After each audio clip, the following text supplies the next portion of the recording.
Wow! How in the hell's everybody doing? Hopefully I'm live here in a minute.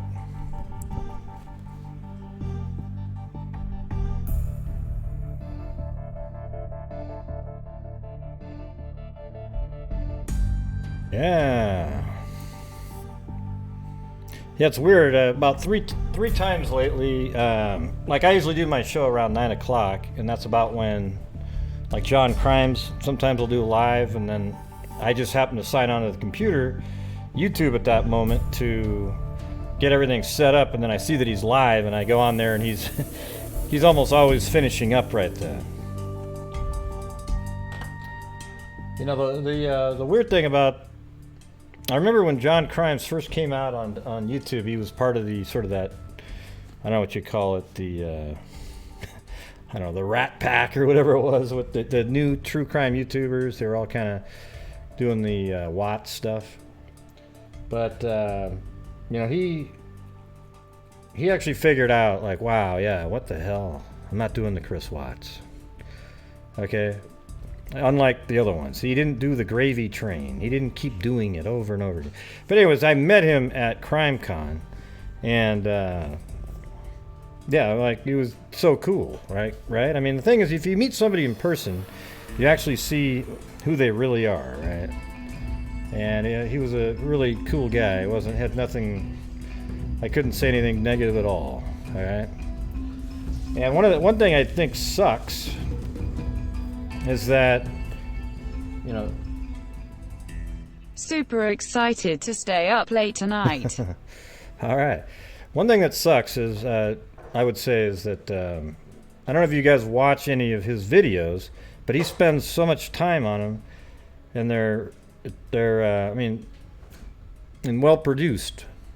And for some reason, I mean, here's the thing, is like, he could make this video that's 45 minutes long, special effects with jets flying by, you know, the greatest freaking video, whatever the hell it was, the greatest video ever.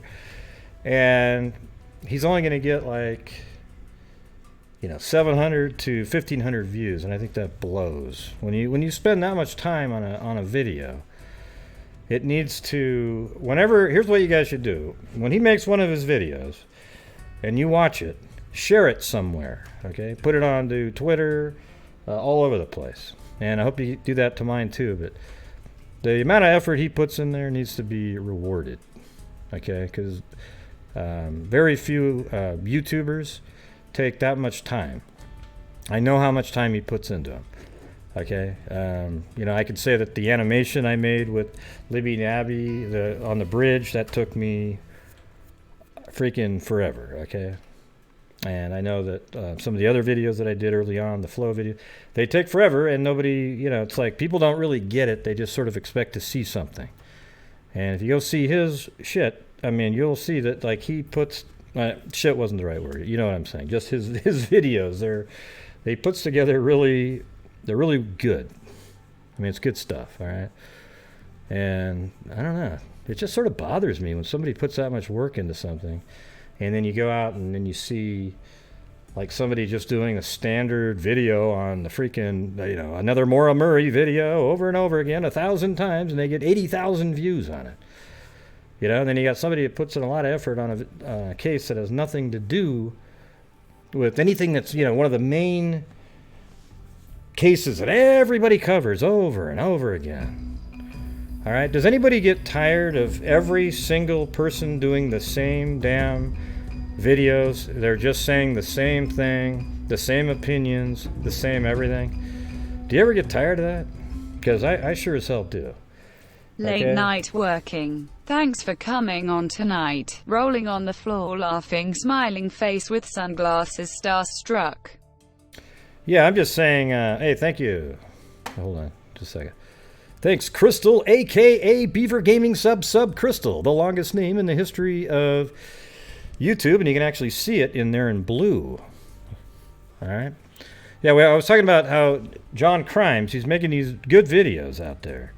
You know, a lot of effort put into them, heartfelt, you know, and it just seems like I don't know what happened. YouTube isn't recommending anything that he's making or something, because I don't know. I think he needs to have more subscribers, and he needs to have more people need to be watching his videos, okay? Because when someone puts that much effort in, they should be rewarded.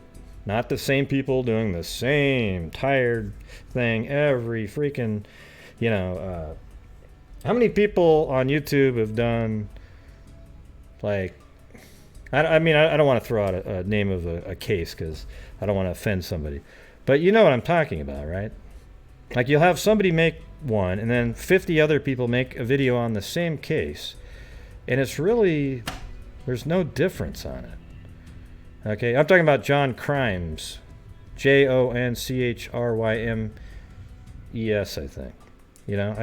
He puts a lot of effort into his videos and needs to be rewarded. Okay, and me and him for a while there, we didn't get along because I went onto his channel one time and they were talking about Chris Watts again, and I said, yeah, I think it's time to let the Chris Watts case die down. I bet you now, when he thinks back to that, he probably thinks, damn, he was right. I guarantee it. Okay, but the thing is we met in person. He is a good person, talented with the camera, and he's one of the people that deserves more on YouTube. All right, so there you go. That's what I'm going to tell you. So, anyways, I'm going to get on to what I started looking at. Remember that website that I showed you guys the other day where I was showing the cold cases in Indiana, and you can look by different counties? Well, it was weird. I was looking through those again, and I saw one, lady thrown on the side of the road. A trucker found her. Then another one found on the side of the road. Trucker found her. There was like 3 of them, and I thought, God, these seems... And they're right around the same time, like 91, 92.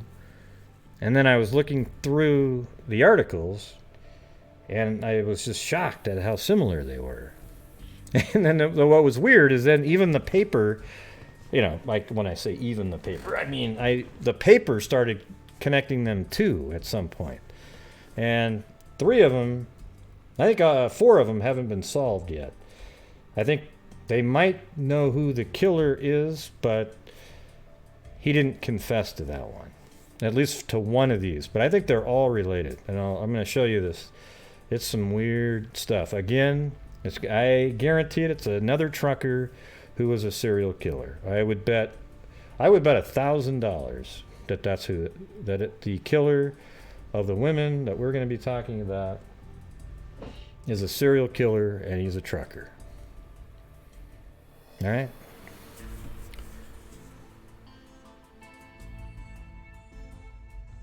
Yeah. Well, it's funny how everybody who met me at CrimeCon said, "Wow, that was the biggest surprise." I'm just referring to what Crystal's saying. He wasn't mean at all in person, because you know me, I'm so mean, as they say, right?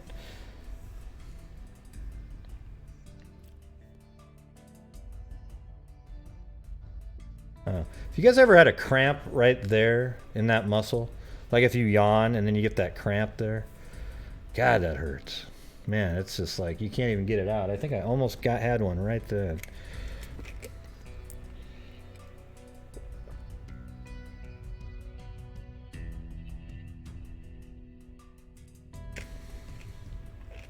Yeah, like right there, like a muscle right there. It's weird. Okay, Super Meanie Sadie. All right, yeah, good for you. Okay.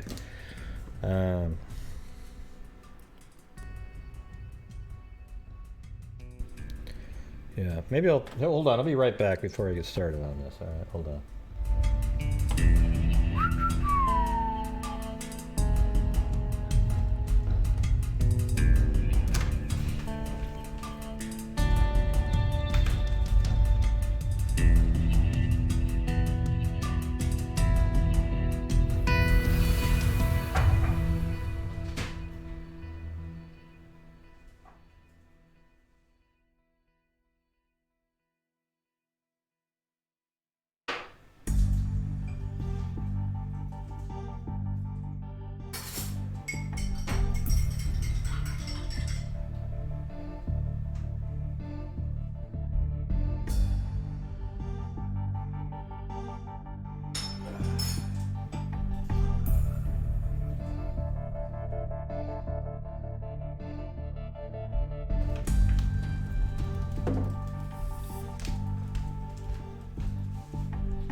All right, freakazoids. What I always do if I feel like I'm gonna get cramps is I drink a little. I put salt in the water, stir it up, and then drink it. Works really well. I think that's why people drink pickle juice, because it's similar. Yeah, no, it's not usually lack of calcium. They as a matter of fact, my dad's a doctor, and they actually don't know what the hell's actually going on when people get them. They know that what helps fix them. Yeah, that quinine stuff, that's what my mom always gets. Yeah, well, my dad's one of the top doctors in the world, and he said they still don't know. Yeah, they might say that, but... Yeah. Eat more ham. Yeah, that's right. Maybe some more bloody steak. What do you think of that?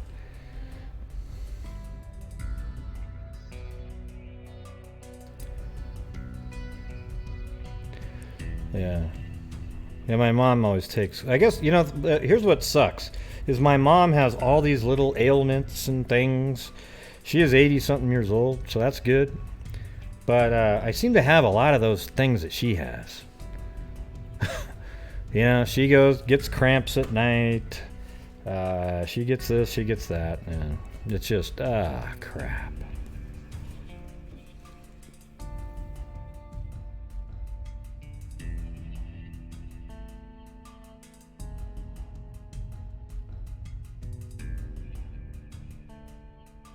Yeah, maybe the ghostly carrots, sure.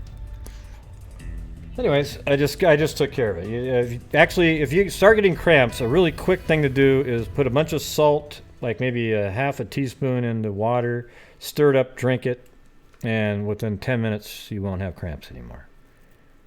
Yeah.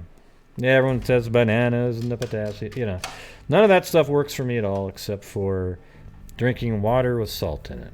Because salt is known to help with the electrical aspect of your body, and when I said that to my dad, he said, "Yep, salt will do that," because we don't know what it really is that causes them, and I think that's why pickle juice works, because it's so much salt in it.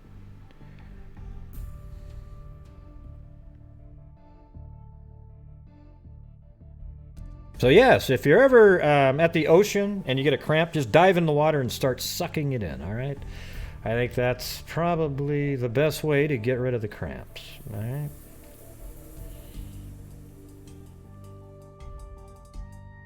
Yeah, it works great. Sometimes it takes like 15 minutes or so for it to kick in. But, man, I used to get these cramps that are... God, just thinking about cramps makes me... God. They're just horrible. The kind where one time it was like on my shin, and it was like pulling back my top of my foot, and I had my wife try to pull my foot down, and then just kept snapping back like in position, and it was like, oh God. And then I had a hamstring and quad cramp at the same time. What do you think of that? Like, you can't fix one, right? You try to stretch the hamstring, the other one gets worse. Yeah. Anyways, I don't get those as much anymore because I drink a lot of Gatorade and salt water, and then I take one of these things Hey, what the hell are we talking about this shit for? Anyways, everybody's here now, so now we're going to switch over to the... I just realized, wow, we're like the Dr. Oz show right now. What the hell's going on? I don't even like that guy. Jesus. Next thing you know, I'll start bringing up sensationalism and false information to trick people.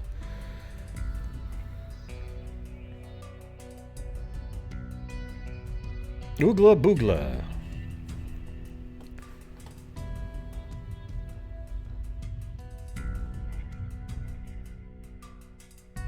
Okay, let me see. Originally, I found on the Indiana State website a woman named Georgia Ann Shreve. I just randomly clicked on her.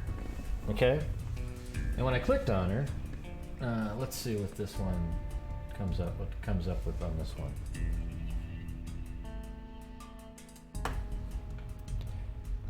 Just make sure I got this in order here. Yeah, that's the right one.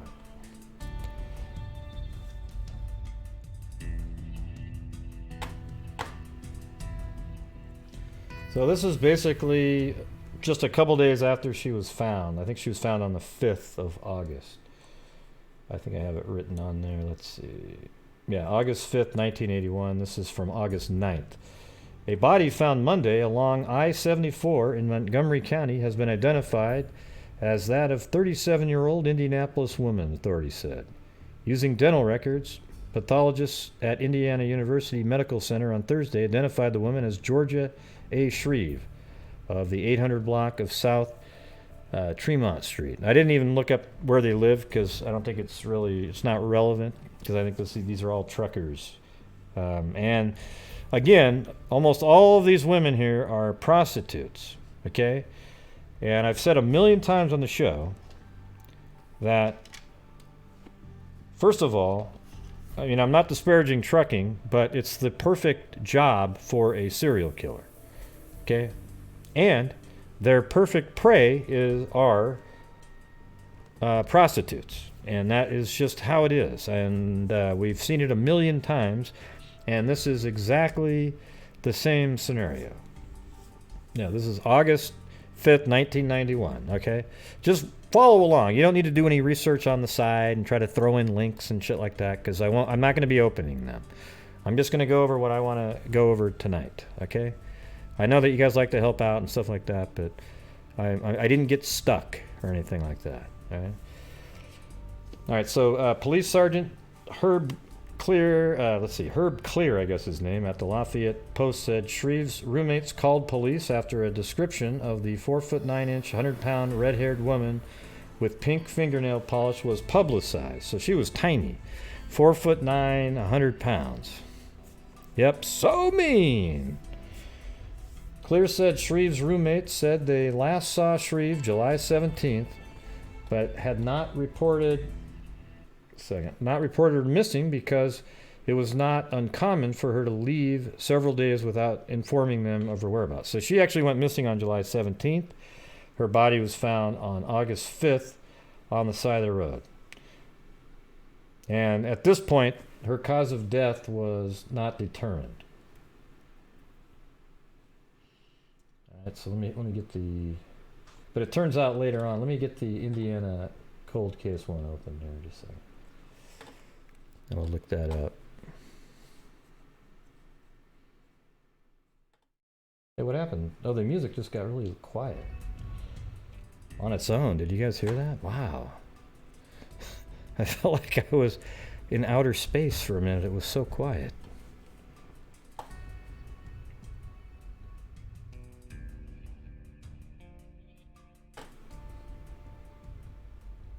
Yeah.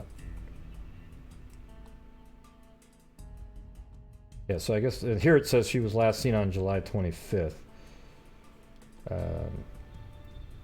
She was 37 years old at the time of her death. And I think I saw somewhere where it said that she was strangled, okay? But she was found on the side of the road. Okay, so I was looking at that and I was thinking, okay, well that's weird. I mean, it seems a prostitute dumped on the side of the road. I mean, I'm almost immediately thinking serial killer at that point. Almost every time I hear a prostitute murdered and found on the side of the road, I'm almost immediately think it's a serial killer. And the reason I think that is because they are the targets. Why would a regular John type person kill? Okay, serial killers kill them because they know that nobody's going to be looking for them or find them. And hence, here we have a case where 3 of them have not found... I mean, all 4 of the women that we're talking about here tonight, there might even be 5, the killer has never actually been 100% identified. There is a guy that could possibly be the killer that we'll talk about. But look at this. So see this look right here? I'm picturing here if I pan all the way out, here's Indianapolis right here, right? So the cases that we're talking about, you actually can see them on the screen right here. There's this one, I think there's one here, and another one over here. Actually, that's a different one. But these ones right here. Now look how they're all off of a highway straight out of Indianapolis. It's almost like the trucker kept going on these different fingers out of Indianapolis. It's bizarre, actually. And look at what I think he does, the trucker. He does whatever he does, kills a person, then he finds an area that looks just like this. Goes onto the off ramp, and then he goes through the intersection again, and then on the the ramp going back onto the freeway is where he dumps the body, and then he takes off again. He gets right back on the freeway, and he picks an area. I mean, who the hell is going to be driving down this road to get onto that? Okay, very few people are even going to take these exits. I mean, I know there's some homes there, but I mean, come on, look at that. There's nothing going on out there. This is just something they built for, to get people to be able to get traffic on there. But if you pick the right time of night, there is going to be a soul driving right there. So you just drive right up here, dump the body, take off. So that's how I'm picturing this, right? So that's, let me open up the next one.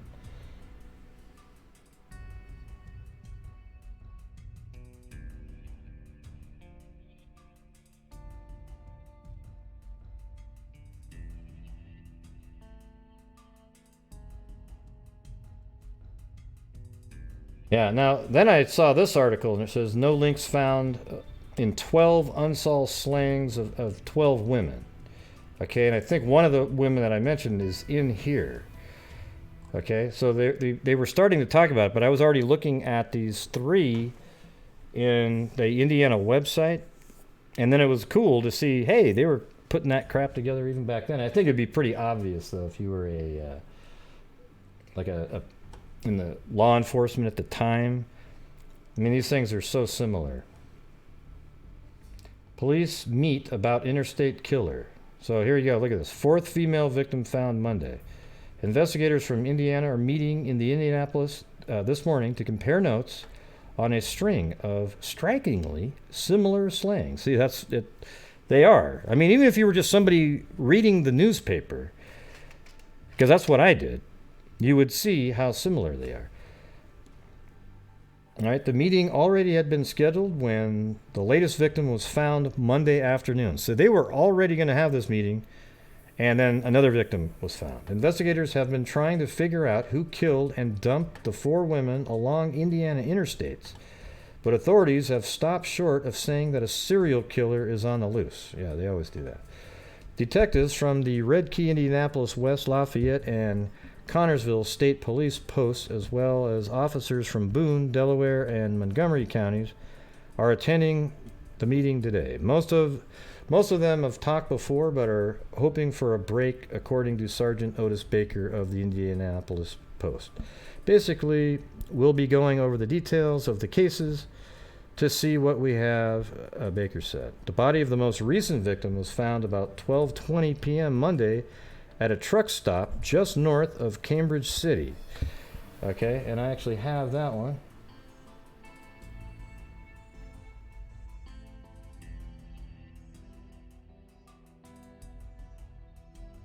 And that's one I had already mapped out. And then you read this, and there it is. Because the article that I found it in already said that it was. So let me get it was Indiana 1, so that's Highway 1 and Interstate 70. Okay, so let me go to that one. That's right here. So this is a truck stop right here.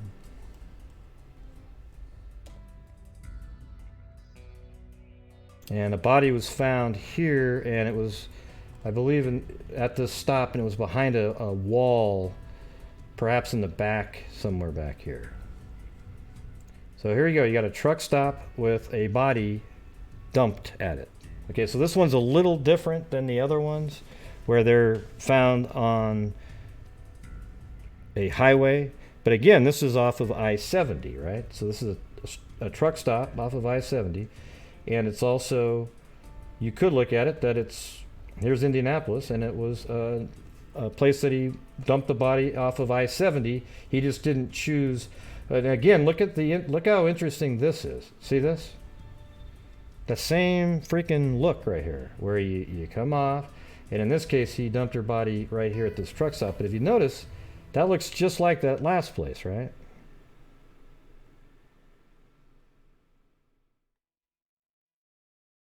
Look how they're all the same. Watch this. Look at this. See that? That's where that one was. And you go to this one. See?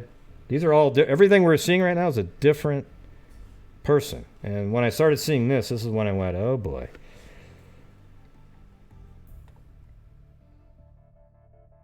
And look at right next to this one. That's another truck stop though, right? And okay, does that freak any of you guys out like it did me? Because every one of these looks exactly the same. I mean, you got to admit, I mean, you could almost name this killer the off-ramp killer or something, right? It's like 5 of them in a row. I mean, I'm telling you, look, let's just do it again. 1. This is where 1 was, and there it is, right next to an off-ramp like that, right? Here's the second one. Same thing. Here's another one.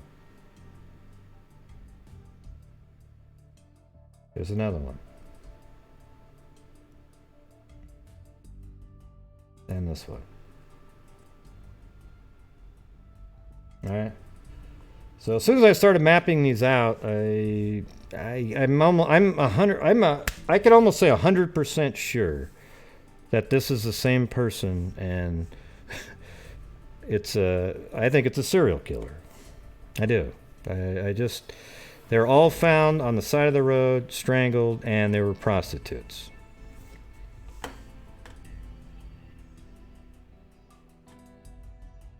A truck driver found the body laying face down behind a 3-foot-high cement wall. That was the one at the I-70 location at the truck stop that we were looking at before I went on that slight tangent, showing you the look of each area.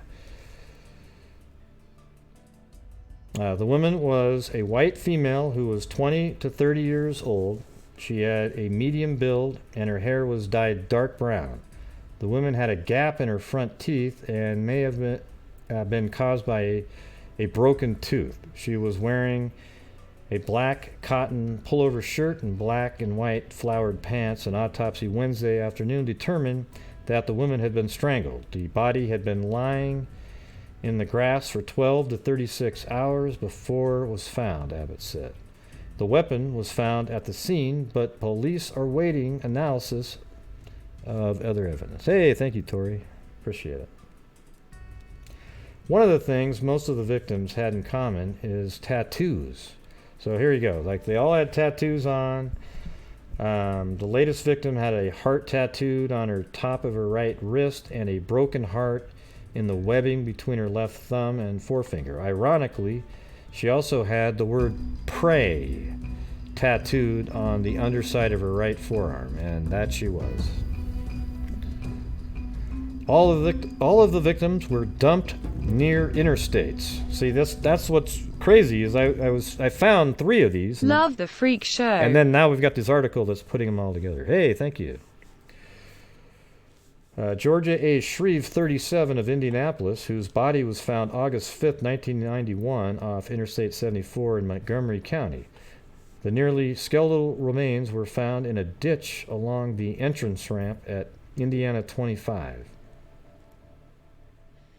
Crystal Saddam, 21, of Indianapolis. Saddam's body was found January 4th along Interstate 69 near the entrance ramp off Indiana 332 in Delaware. So if we're going to, I think there's one that's still unidentified. And also at the time of this video, the article that we just read, the I-70 location, this one right here, wasn't identified. That's who they were describing right there, but had since been identified, and her name is Lisa M. Wallace. M like Mary. Okay, and I've actually got a picture of her. She's right here. And there's another one of her. So there you go. It's kind of spooky going back and just kind of thinking like, wow. She was just a regular person, you know, doing, you know, obviously being a prostitute's not normal, like every, you know, but at the same time, she's a person and got in the wrong truck, you know. And then we're going to go over the life of one of them here in a minute. It's pretty wild, actually.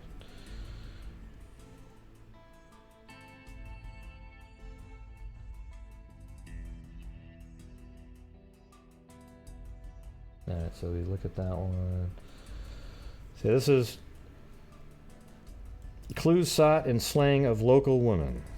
Victim was 5 months pregnant. Okay, and this is Crystal Saddam, all right? Authorities searched Sunday for clues in the homicide of a pregnant 20-year-old Indianapolis woman whose partially clad body was found in a ditch near Muncie. Crystal R. Saddam of 1000 block of Dawson Street was found Saturday morning by an off-duty Indiana State Police trooper. And it was weird. He was actually just a sort of a auxiliary police officer at the time, but he moved up quite a bit over the years. There's another article later where he talks about it. So she was found by an off-duty Indiana State Police trooper who had been hunting in the area. Saddam died of asphyxiation, again strangled. And Trooper Rod Russell, a spokesman for the Indiana State Police post in Red Key. Saddam was 5 months pregnant, so police are treating the case as a double homicide. All right. Thank you, Indiana. All right. Paul Saddam, the victim's husband, said that he last saw his wife at 9:30 p.m. So this is where it gets kind of weird about the family dynamics here. It's almost like this Paul Saddam guy was a pimp. You know, I don't really want to call him that, but you'll see what I'm saying. Paul, but even though it's her husband, I don't know if that exists out there, but he didn't seem to care that she was a prostitute. Paul Saddam, the victim's husband, said he last saw his wife at 9:30 p.m. on New Year's Day, according to a report filed. But I think they've learned since then that it was actually New Year's Eve. Okay, and according to the report filed with the Martin County Sheriff's Department, he dropped his wife off at Bud's Truck Stop at 4610 South Harding Street. All right, so let's do that. I do have that in here.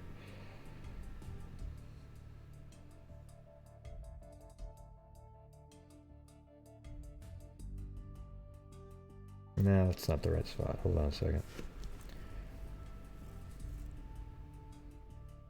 There it is.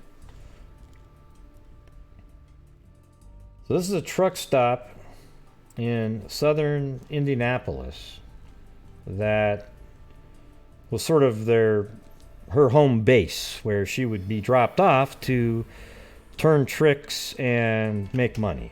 And her mom did too. Her mom actually would go there with her 5 years prior to this. I think when she was 17 or 18, she would go with her and turn tricks together. It's crazy, right? So this girl was in a crappy position just from the get-go.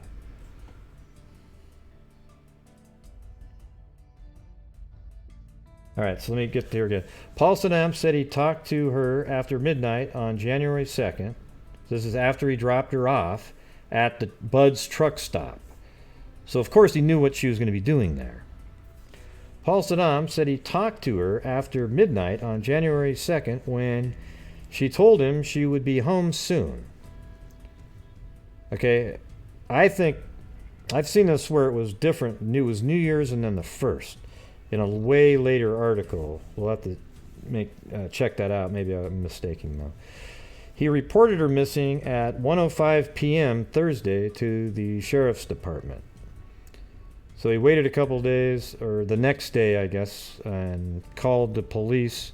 Well, actually, I think it's the same day. So January 2nd, she was supposed to be home by midnight, and she never showed up.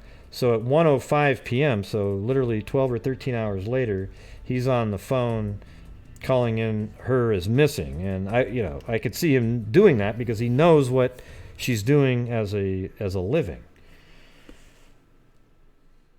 So her name is Crystal. So Crystal Saddam was a housewife, her husband said. Her arrest record shows that she had been arrested at least 5 times since June 1989 and charged with criminal trespassing at Bud's truck stop. And that's what they would do to many of the prostitutes that they arrested. They charged them with trespassing. Authorities are still questioning people trying to determine where Crystal Saddam was last seen.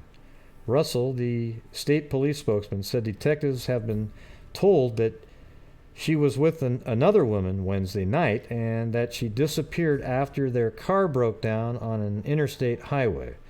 But police have not confirmed that information. I don't buy it. And have not found the woman she was believed to have been with, Russell said. Paul Saddam said Sunday he believes his wife was abducted. It's just so terrible, he said. Everybody in her family loved her so much. And he's saying, Saddam said he was tired of people questioning him about his wife and just wants to be able to say goodbye to her. I want her to be buried in peace. I just want her to go in peace, he said. Right, well, people are questioning you because they're wondering why you would let her be a prostitute. I mean, it's your wife, right? And apparently, here's what's weird about this, right? Crystal's mom was married to the same guy at one point, too. I don't think any of this is relevant. It just sort of shows how shitty people's lives can be. So this guy was actually married to Crystal's mom at one point. And then apparently they got divorced, and then he married Crystal, the daughter of the person he was married to before. Isn't that crazy? Yeah, but apparently there's more information on this. So.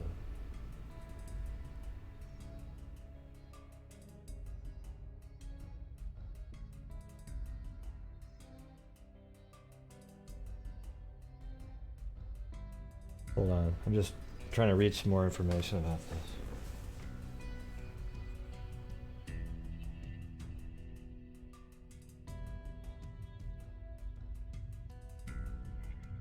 Okay, here is, I think this is another, let's see, what was this one? Yeah, this is Linda Saddam's, this is Linda Saddam, and Crystal was the daughter. This is her right there, though. So that's the mother that would go turn tricks with her at that same truck stop. So Linda Saddam marked her daughter's 21st birthday on Easter Sunday at her grave. This is 1995, 3 years later. For Mrs. Saddam, the 3-year nightmare was started the morning her daughter Crystal's body was found alongside Indiana 332 and Interstate 69.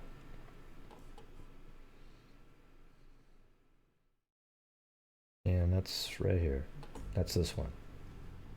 And I'm just guessing when they say the on-ramp to the freeway, I'm saying it's always the one leading away from Indianapolis. I guess it's possible they were driving this way, but it seems like since her base, I think the prostitutes probably are near truck stops near towns, then the truckers do their thing with them for the most part, but a serial killer would pick them up there, take them somewhere else. So they're leaving Indianapolis. So I'm assuming that all of them are on the on-ramp this way, not this direction. I don't think he'd be heading back with the prostitute. That's just my opinion. All right?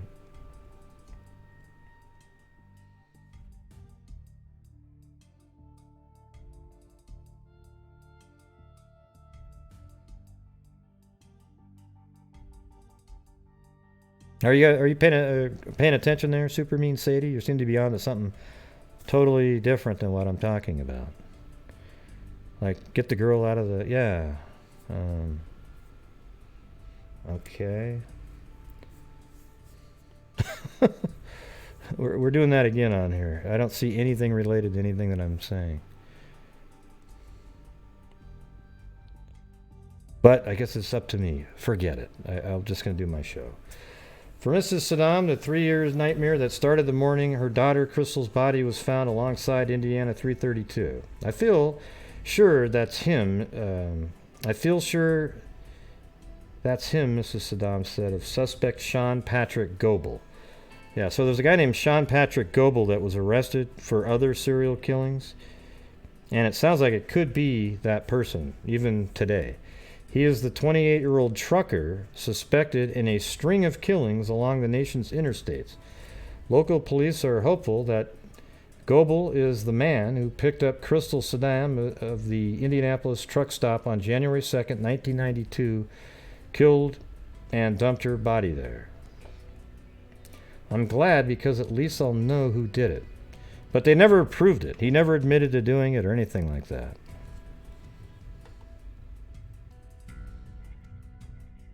Yeah, so this lady's a prostitute. Her kid was a prostitute. Her husband, somehow they got divorced or whatever, and then he married her daughter. So it's almost like he was a pimp or something. I mean, what else was he doing? But apparently, I was reading in another article that he had just found out that he had gotten a job a couple days after that he applied for.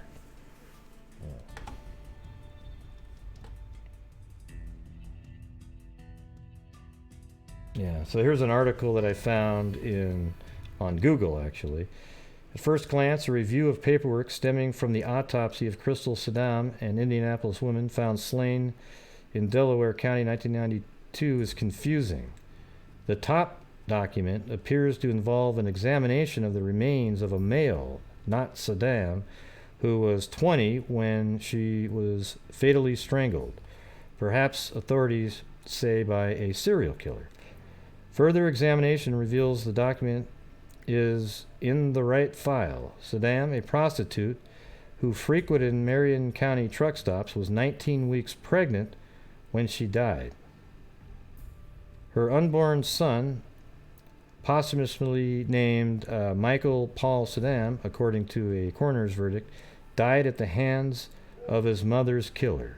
While Saddam had no known ties to Muncie or Delaware County, the discovery of her body here, the bottom of an embankment along Interstate 69 entrance ramp. So an entrance ramp to an interstate is actually an on-ramp, right? Same thing. I call it an on-ramp. That's why I'm thinking it's the one that's leading back onto the freeway. So I picture him driving the off-ramp, and then he gets onto the on-ramp, and then he dumps the body, and then he's right back on the freeway again.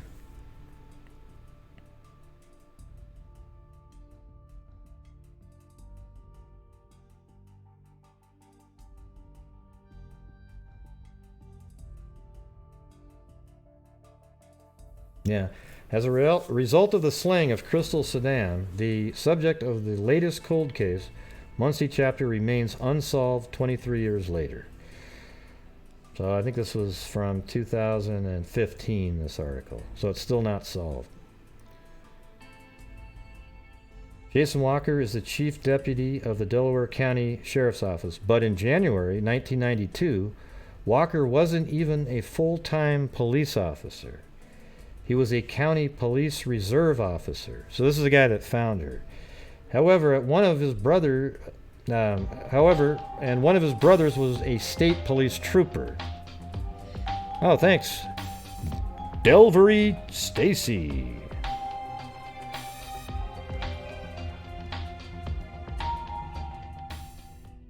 Keep up the great work, Gray. All right, thanks. See right here, it says on January 4th, 1992, Walker, three brothers, and a cousin were rabbit hunting in fields behind a gas station at I-69 and in State Highway 332 in far western Delaware County. As soon as we got into the weeds, we picked up a rabbit, Walker recalled recently. I was walking towards the interstate and saw what looked like a mannequin. I ran to the body to see if it was real. I said, "There's a body over there," Walker said. I told my brother to call police, and he said, "We are the police." I told him to call the county to get the coroner. This guy's kind of funny. Walker had already, by that time in his career, seen traffic fatalities, but had not seen a homicide victim. I went to check her pulse, and she was frozen hard, he said.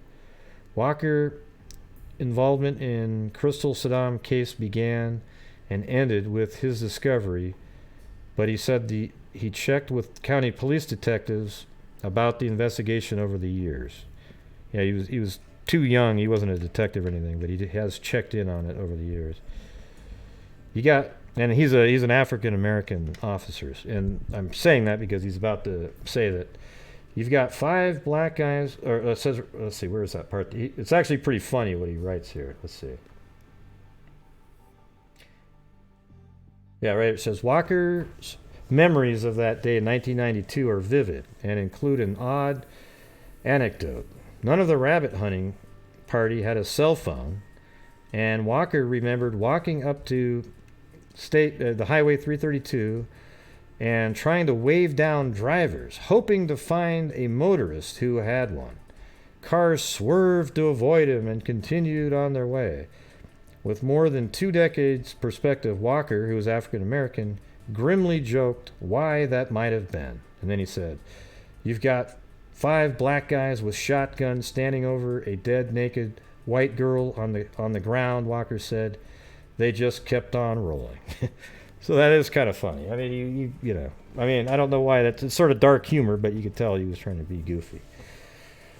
Yeah, I mean, but the thing is, I think any motorist would drive by, no matter what the race was. If I'm on a freeway and I'm driving and somebody's waving me down with a shotgun in their hand, I'm probably not thinking about stopping at that point. Hey, by the way, oh yeah, I was looking at Blue. I couldn't figure out what the hell he was doing.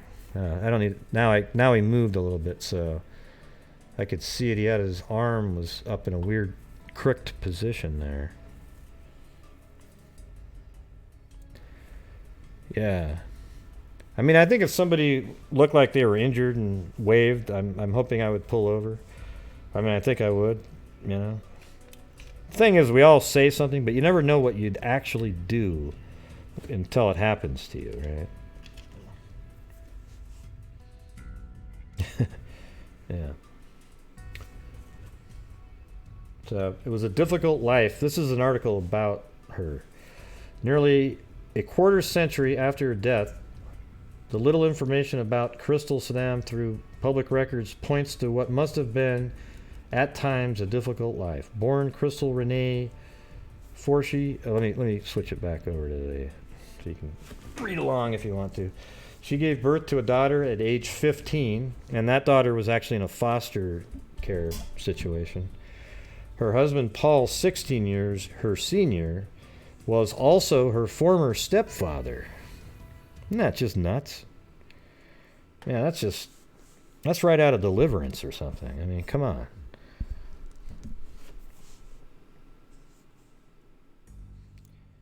It's like he traded her in for a younger model or something. I mean, didn't anybody just look at that like, what the hell are you doing?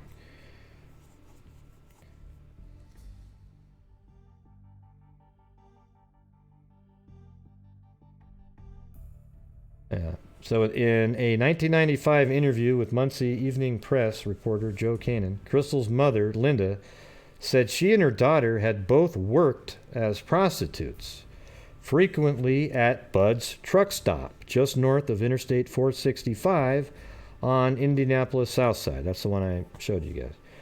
The owner of that truck stop and others in the area are not happy about the woman referred to by some of as lot lizards, trading sex for money in the cabs of semis parked in their lots. So the owner of the truck stop isn't happy that the prostitutes would show up there. Right. Isn't that kind of obvious? I mean, why even report that?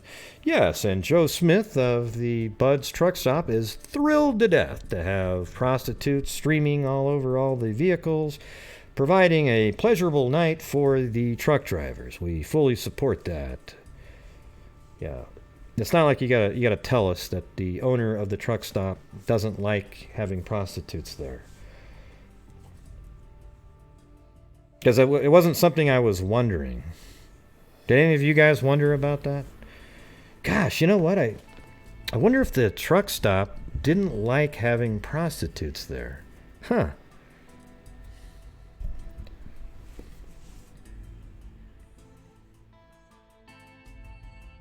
The owner of that truck stop and others in the area were not happy about the women.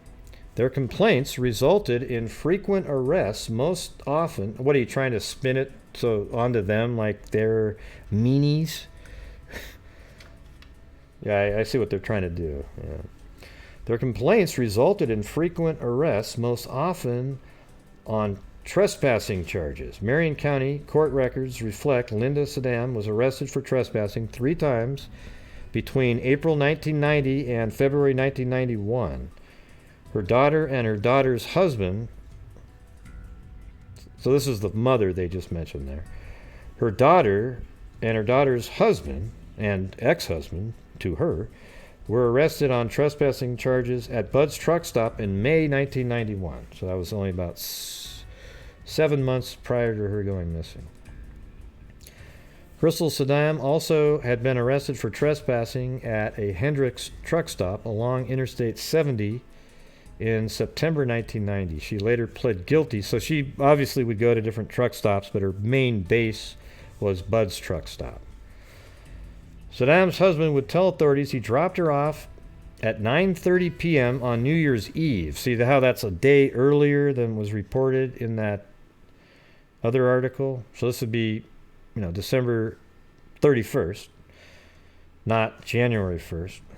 Crystal contacted him via CB radio, according to one account, at about 2:30 a.m. on New Year's Day. So you slide into New Year's the 1st, early in the morning, 2:30 a.m., except that doesn't jive with, hey, I'll be home at midnight. New Year's Day, and said she would be home within 30 minutes. So that's a different story. The other story is totally different than that. She said, in the other story, it was on the 1st, and she said she'd be home at midnight.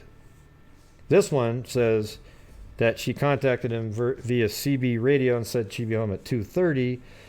And actually, the 2:30 time makes a little bit more sense, too. Because at that time, there isn't going to be anybody, especially on New Year's Day, at 2:30 in the morning driving on one of those side roads, right? You're not going to see that.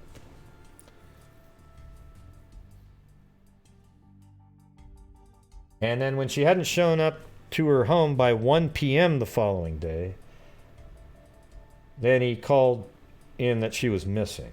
And that's pretty quick in reality, but I think he knew she was coming home. Now she's not home, and she called on a CB radio. Well, what does that tell you? Tells me she was in a truck at the time. But apparently they don't have any way of tracking CB radios. And by the way, how did she call? I don't know how CB radios work, but how did she call home on a CB radio? Did he have to have a CB radio too? Something like that?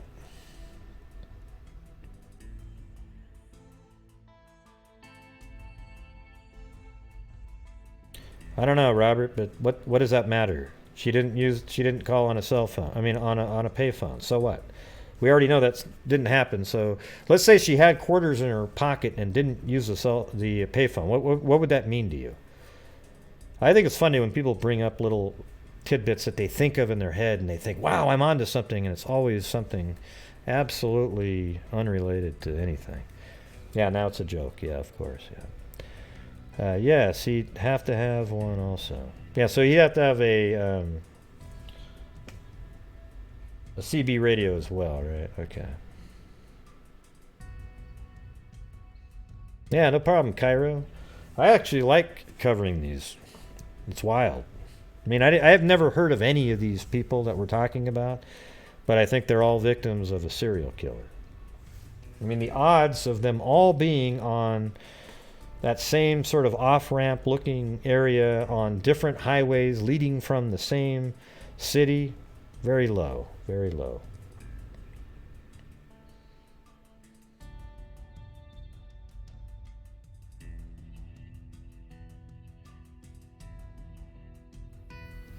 Okay, yeah. Yeah, a lot of people have already typed in you have to have a CB radio. Yep.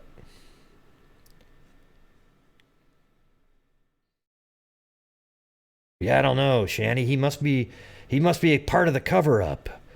He was sitting at home just staring at the CB radio. Well, maybe he was on New Year's Eve.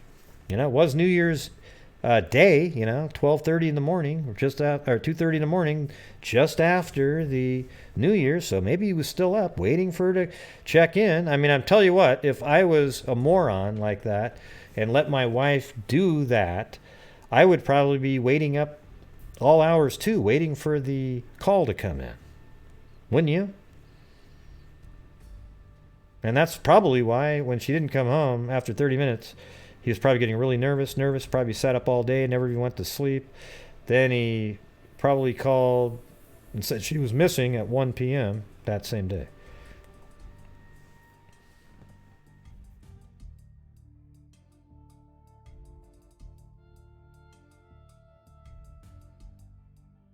Okay, so Crystal Saddam's body was found in western Delaware County about 80 and a half hours after she last spoke to her husband, 62 miles northeast of the truck stop.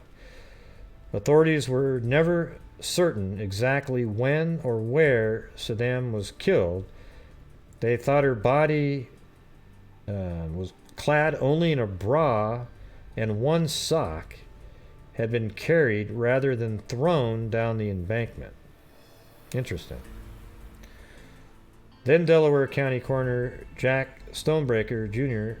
said he believed the Indianapolis woman had been dead for several hours before her body was discovered. Yeah, that actually kind of makes sense.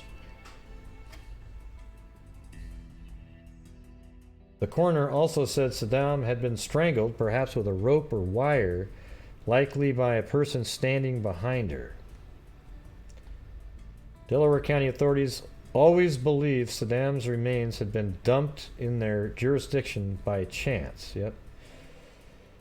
She had obviously nothing to do with Muncie or Delaware County, Bob Pyle, the now retired Delaware County Sheriff's investigator, said. Let's see.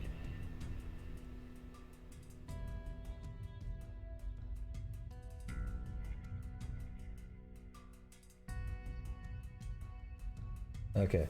So 8 months later, investigators had what they thought was a promising lead. Lonnie Spells, this is a totally different guy than the one I mentioned earlier. Lonnie Spells, a 30-year-old truck driver from Ohio, was arrested in August 1992, slaying of a Memphis, Tennessee prostitute whose decomposed remains had been found along Texas interstate. That arrest quickly caught the attention of a multi-state homicide task force investigating a series of similar killings, including that of Saddam. He sounds like our guy, Pyle told a reporter in the immediate wake of Spell's apprehension. Yeah, now this is the guy that they arrested later that I think they think probably is the killer of at least one of these women that we've been talking about. I think Lisa Wallace, actually.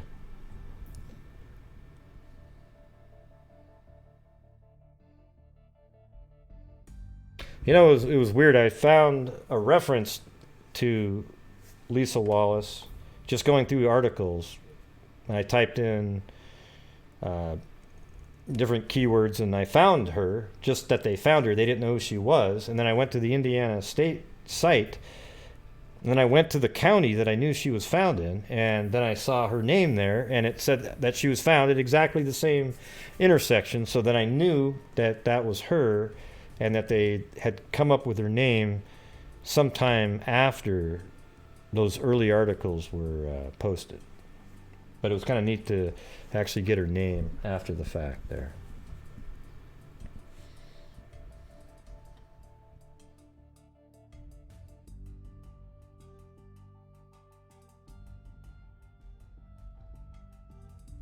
Yeah, so let me get that article back open again.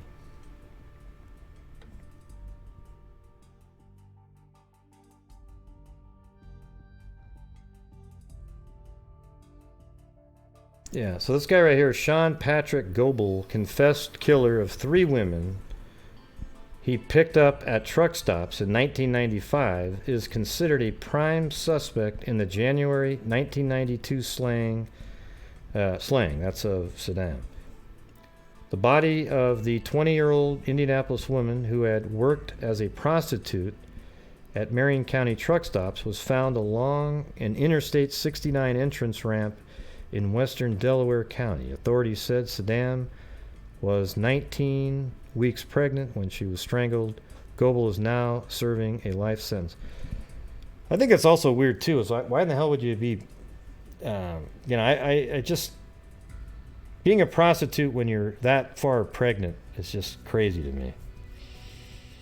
You know, I mean, that's totally irrelevant because it doesn't, the thing is the killer is the bad person. But at the same time, come on.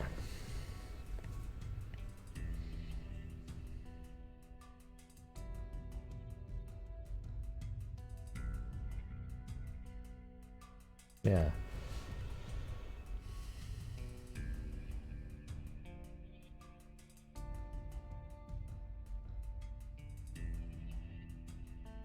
Apparently, this guy was giving up all kinds of information. And then they played the good cop, bad cop routine. And the bad cop was so bad he just clammed up and never spoke again after that. See, sometimes that shit doesn't work every time.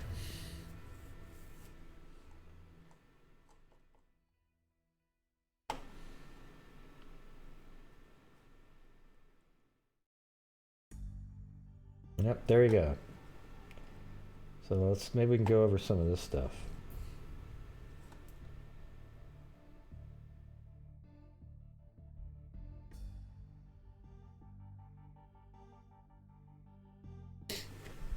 And here's a map that was in a 1995 article. So they were starting to put this together as well. I mean, I was already building it on they obviously did it 24 years before me, but I was putting it together on Google Earth, and then I kept looking through more and more articles at later dates, and they're doing the same damn thing. And they have 5 on here. I think I have 5 too.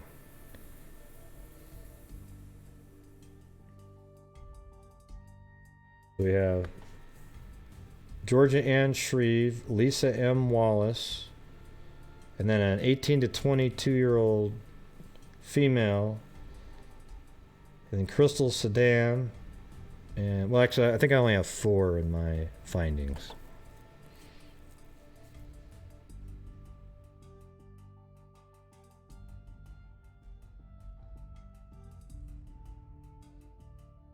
So their lists are: there was a Jane Doe, white female, age 18 to 21. I think that's the one I just mentioned. Found April 17th, 1993 by children in a farm field off of I-65. This is Georgia Shreve, age 37. She was found August 5th, 1991 by 2 truckers at I-74 Indiana 25 in Montgomery. No ID found. Positive ID made through dental records. Shreve had worked as a prostitute frequenting Indianapolis truck stops. So there you go again. So the thing is truck stops are they're a great source for prostitutes as well, right? You go to the truck stop, you got these guys that have been on the road all day, fantasizing, whatever the hell they're doing. They pull up, they can be with a prostitute, and they just drive away on and on and on and go on to their next destination and just don't worry about it, right? But then it's also the absolute perfect place, as I said, for serial killers, because a lot of times people aren't missing. I think it's worse now, actually, for prostitutes in terms of them not caring. I don't think they triaged as much back then, because they seem to be really actively looking at these cases over the years for these prostitutes, where some of these other cases, yeah, they just kind of, you know, like look at Lumberton, for example. What the hell are they doing over there? Nothing. Yeah, and then Lisa M. Wallace. And I guess there was another Jane Doe that I didn't have that they have. Let's see. By a farmer near I-65 and Indianapolis 47.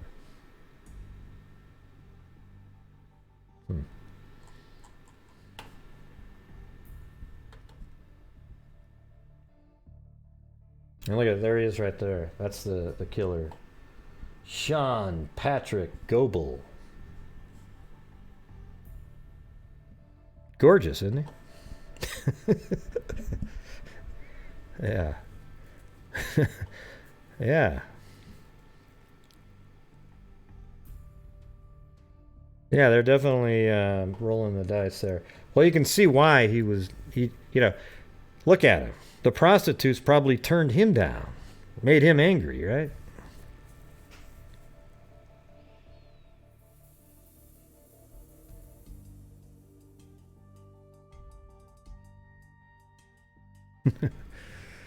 Yeah, Jesus.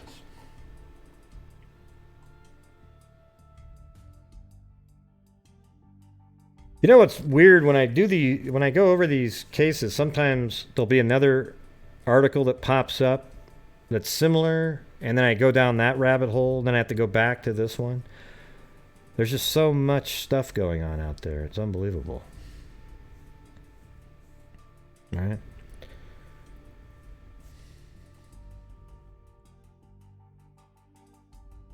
Is my chat thing working? Let's see. If I type in Oogla Boogla. Oh, it doesn't seem like it is. Huh. Weird. Oh, there it goes. So maybe it is working. I just haven't seen any of my chat bots coming up.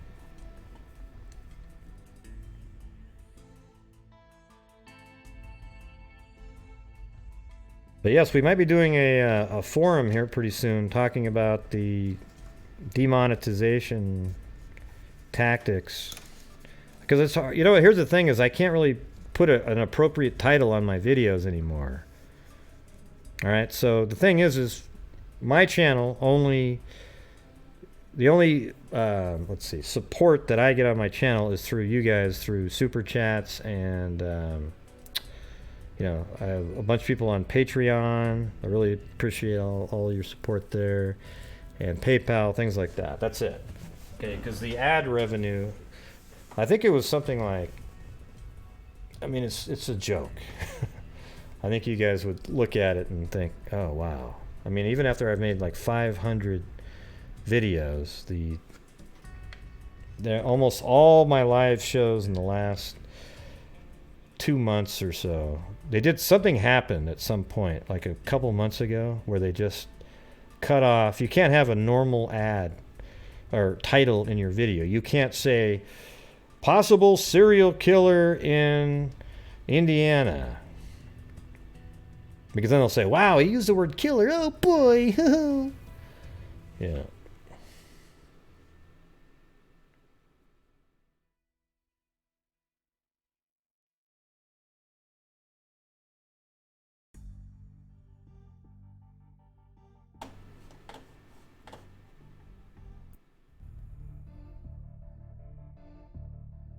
Okay.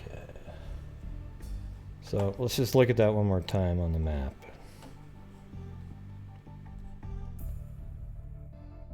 I mean, there really isn't. There's probably a backstory on all of them, but in reality, it's just, here's how I see it right here. Is somewhere around in this area, there's truck stops that a killer would go to.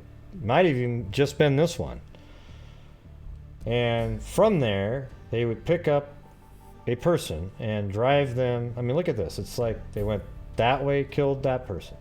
Then the next time, hey, let's go up this one, right? You kind of wonder if there's bodies on some of these other ones that they just never found. Missing persons, for example. And then you get over to this one. I don't know what the order was. I didn't look that up, but well, I guess you could see it. Let's see. Well, the thing is, they're found. Some of them are found way after their bodies were actually, after they were killed.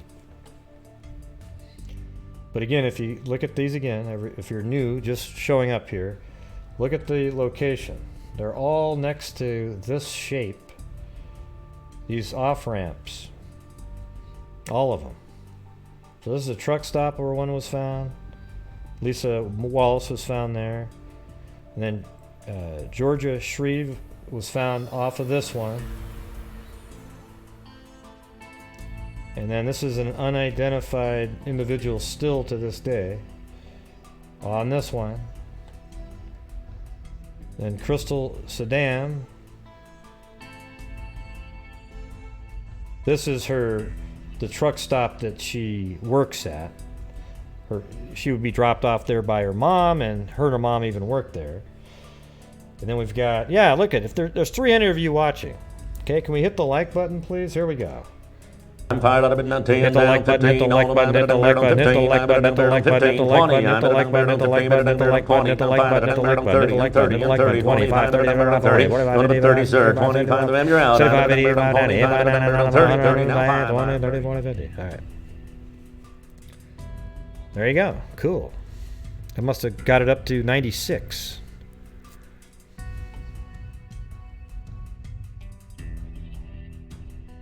Right.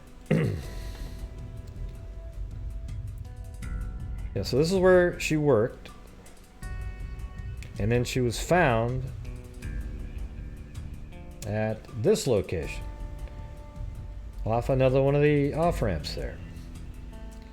And that's the one that we were just talking about in depth, where her mother was also a prostitute, and they would do it together. She taught her the ropes, don't you know? Then she somehow the mother was married to this guy, and then they got divorced, and then he married the daughter. That's crazy. Yes, that works. Thank you. Thanks, Miss Jules. That is equivalent to 15,000 views on a video.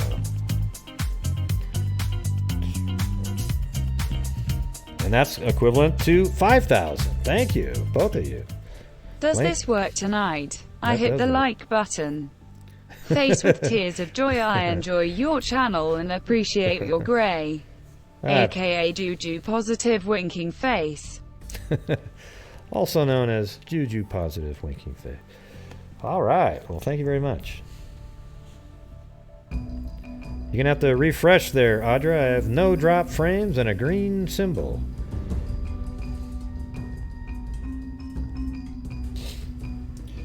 So, I think you guys probably agree. Don't you think that it's highly likely that this We is... love and appreciate our freaks. Heart suit. Be right back, pup walk. Pup walk. Don't you guys agree that it's highly likely that these are part of a serial killer? Just the way that they're all off on the on-ramps within a 2-year period of time, all associated with trucking. Unless there's some kind of weird trucking club out there where they go, hey, check it out. Here's a good way to do it. You drive up the off-ramp, and then just as you're going down the on-ramp, make sure nobody's around you. You can even kind of pull over to the side and then just throw her out and then get moving. I always wonder about that too. You know, is there this little weird sort of, you know, communications? I don't know. Do you guys ever wonder about that? since there's so many truckers that seem to do this, I mean, not when I say so many, it's like a tiny percentage, but 1% of 50,000 is a pretty big number, right?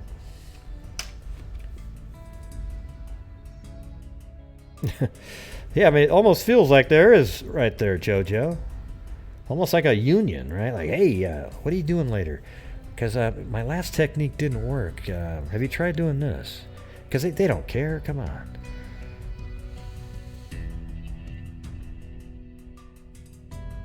Okay, well, I'm going to switch over to one of these other couple cases that are more like... they were offshoot stories that I found while doing this one, and they're solved, but they're interesting nevertheless. One of them, I still don't really get it, you know. Maybe you guys can help out with that.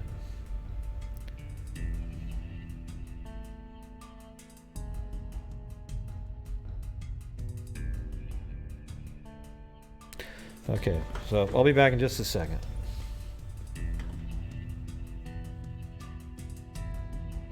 But while I'm gone, enjoy the... Make that one. Yes, the debunking music.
Boom, boom, boom, boom, boom, boom, boom, boom, boom, boom.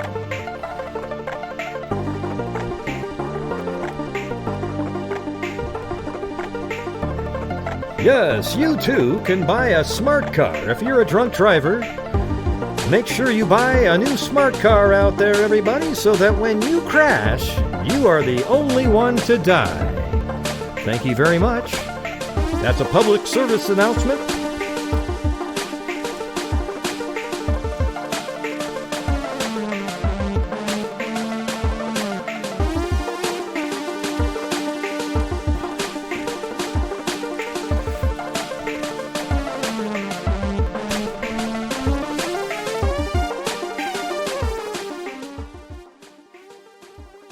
All right.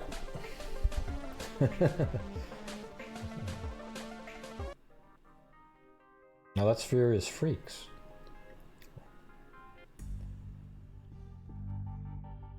You want to play Furious Freaks too early there, I would have had to start flying around.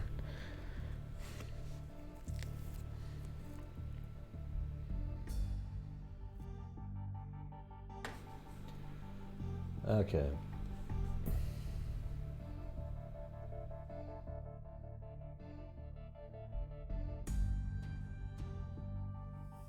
Yeah, the sad part is I wish I had 2 days to prepare for every show every night, because I go through all the stuff and then it's hard to put it all in an order. I want to know it too, so I got to read everything first. I don't want to. I don't want somebody else doing it for me. Let's put it that way. I like to do it all myself. I mean, I'm sure, like, if you're on a radio show, you have producers, and they put the crap in front of you. You get a little summary thing to read about it, but that's not really that fun for me.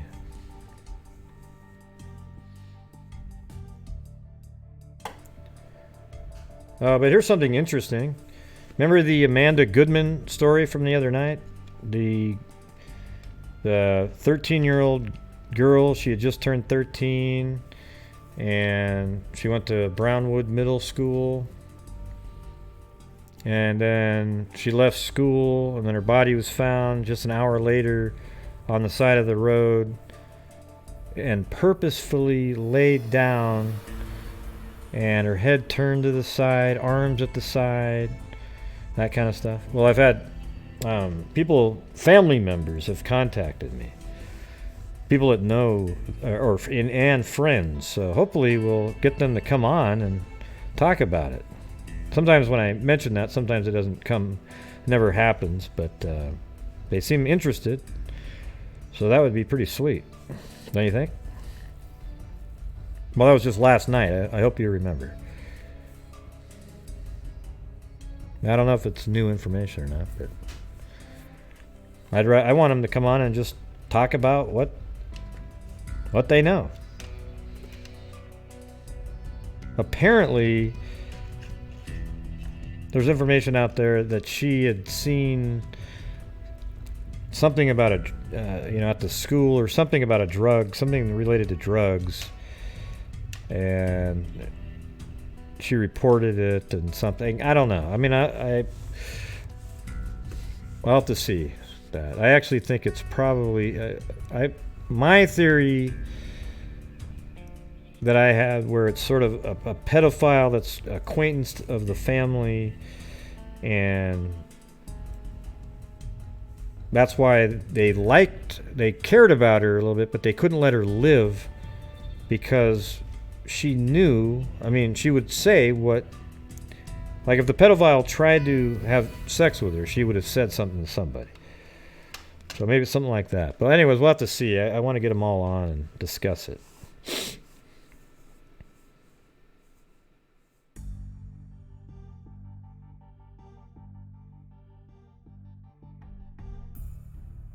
Yeah, I think that was a different one, but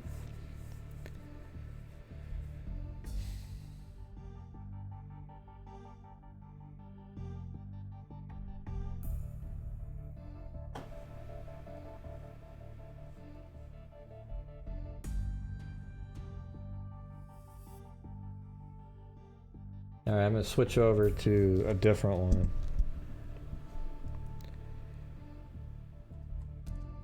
These are just some random ones that popped up later.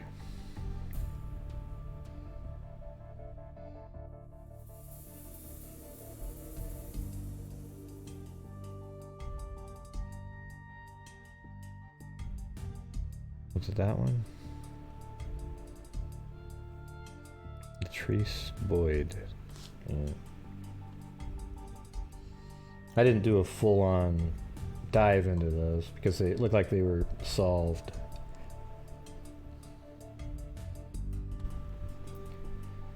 So let's see.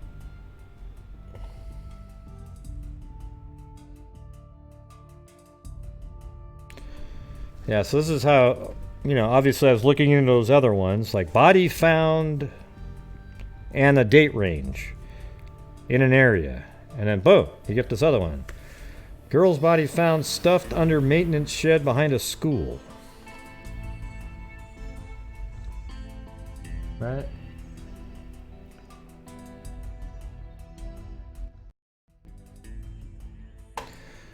Tragedy has struck a third time for a Far East Side family when police found the body of a 17-year-old girl stuffed under a maintenance shed behind a Warren Township junior high school. She was apparently killed from the massive trauma to the head said Marion County Sheriff's Department spokesman Scott Minier. Found dead about 1 p.m. Thursday was Latrice D. Boyd of the 10,000 block of East 42nd Street. Her body was found about 12 hours after Boyd was last seen alive. A search for the young woman, whose mother was shot to death 10 years ago. I mean, like, I think some people just don't really have a chance in life, you know? I mean, listen to this shit here. Her mother was shot 10 years ago, and whose aunt died from stabbing last year. You know, so, what, with the sister of the mother?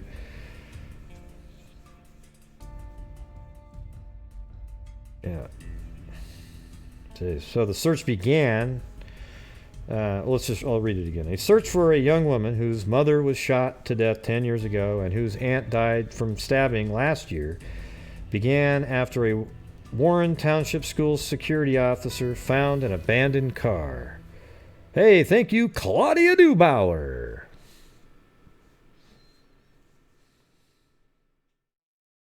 That's right, JoJo. That's right.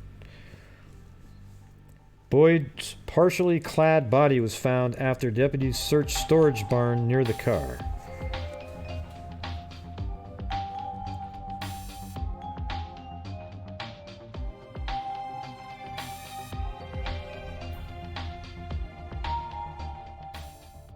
Grateful for Grey Huazi covering cold and the new cases, beaming face with smiling eyes, beaming face with smiling eyes. Beaming face with smiling eyes. Yeah. The vehicle, a 1984 blue Cadillac, was discovered at the end of East 25th Street. And so look at the date here. It's August 2nd, 1991. It was right around that exact same time. That's why I found this one. I mean, literally like within days of the other one. So I had a range of dates, and then this one pops up. Deputies have learned that the vehicle was first noticed in what is known as a Lover's Lane area at about 6 a.m. A check of the registration showed the vehicle was not stolen. George then checked the address listed on the registration, the home of Jacqueline E. Fuqua. Fuqua, Boyd's grandmother, told police she loaned the car to the girl and last saw her at about 7 p.m. Wednesday. Sergeant Carol G. Baker, homicide detective, said deputies have learned Boyd was seen at a phone booth near a village pantry in the 9900 block of East 42nd Street about 1:30 a.m. with a short black male teenager. Okay.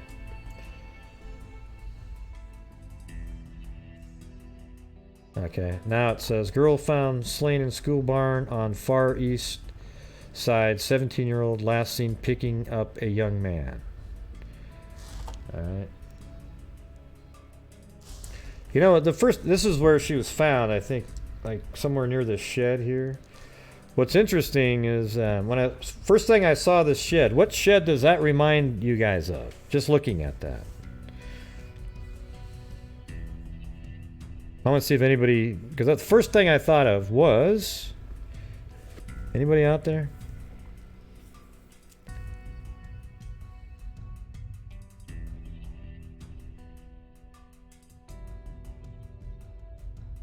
No. It's another, yes, that's right. Super mean Sadie got that one right. It was the April Tinsley case. You guys remember that shed?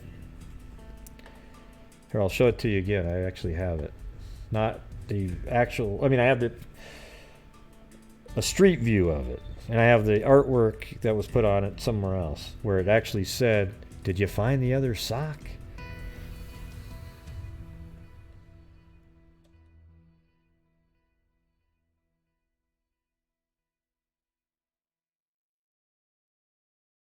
Yeah. So here's all the April Tinsley. I'm going to go right down to it. It's still there, believe it or not. It just reminds me of it somehow. Right there. Just the wood, how it's got the vertical slats on it like that. But anyways, back in the day, 1991, I think it was, or was it 90? 1990. There was a note written on that barn right there.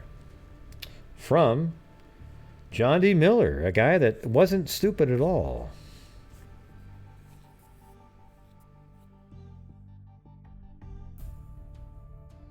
That's what C.C. Moore said, that John D. Miller wasn't dumb at all. That was all, he was tricking people. And that's pretty interesting. So you look at that one, and for some reason, it reminded me of this one with the vertical slats on it, even though it's got a different shape to it. That was the first thing that popped into my head the second I saw that.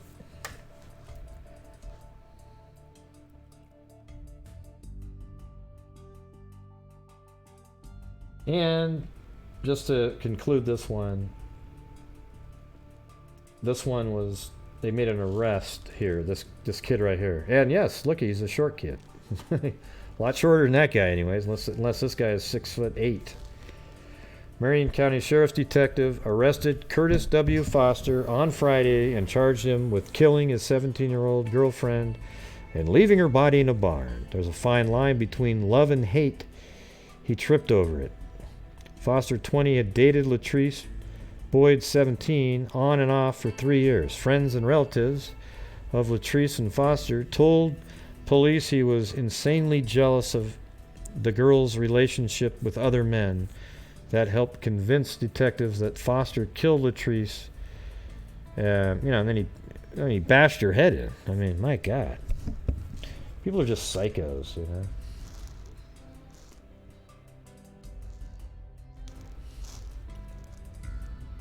So I wasn't sure where that was going to go when I was investigating it, because I started looking at it like, wow, this is weird, and then had an answer. So since I already had all the files collected as I was going, I thought I'd show you the end result.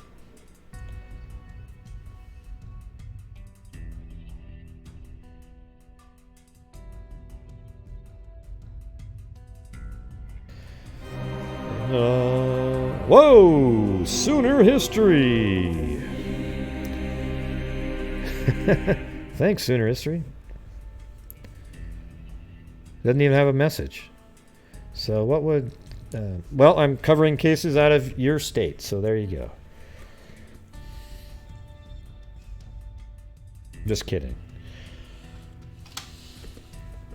Well, I will be. Let's put it that way. It seems like that whole area is where the trucking serial killers are, like in the Midwest area, don't you think? It's kind of weird.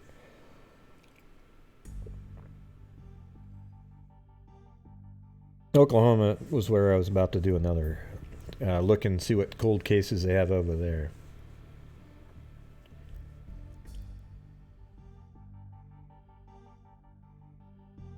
So here's another one that popped up. It didn't make...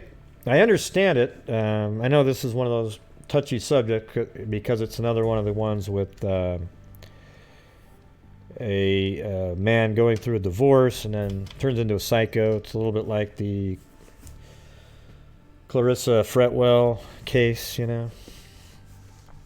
The body of a teenager surfaced on a Wisconsin lake shore 4 days after the boy's father and his father's friend were found dead of an apparent double suicide. It wasn't a murder-suicide. They both killed themselves. A passerby found the body of David Geisler, 14, Police Captain Dennis Silver said Thursday. The boy was in a sleeping bag, weighted with boat anchors, his hands and feet bound with nylon rope, he said.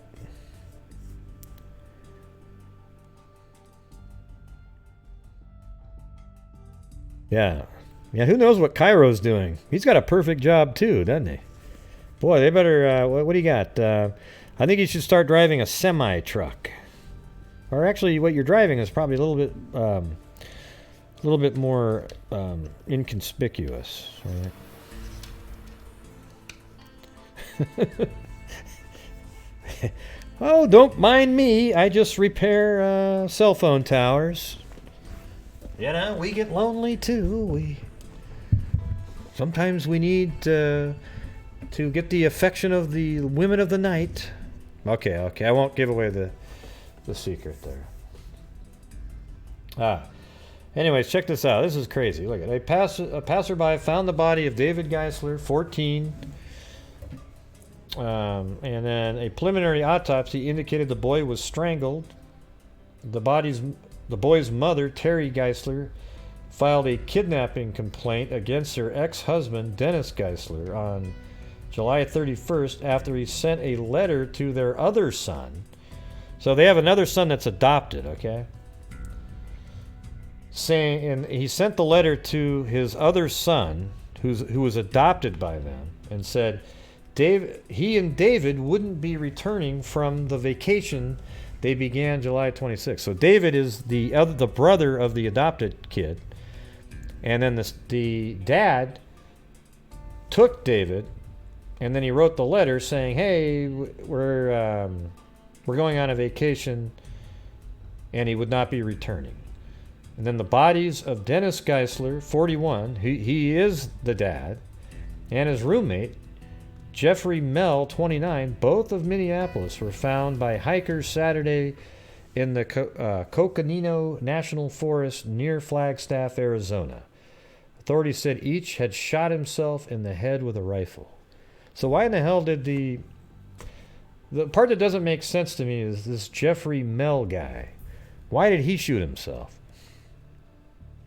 I mean, I get the dad. He killed his kid, probably out of revenge to the wife. But why did the other guy do that? Why did he have enough sort of, self-loathing, I guess, to do that? It's crazy.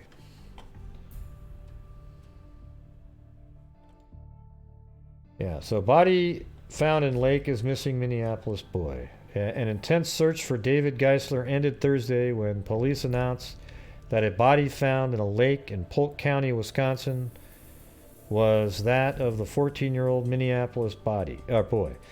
David was last seen July 26 when he and his father left for a vacation. The bodies of his father and a friend, apparent suicides, were found 8 days later in Arizona. So they have this stuff going all over the place.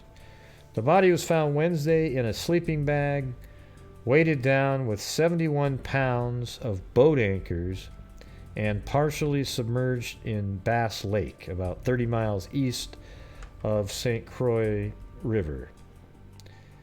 Let's see. I think I found that earlier. Let me see.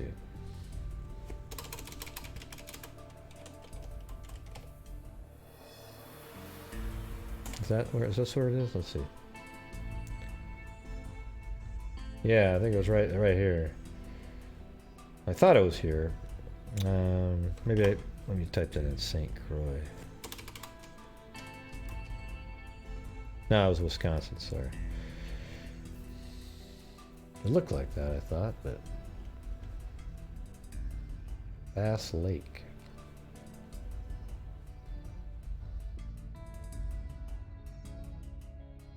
Yeah.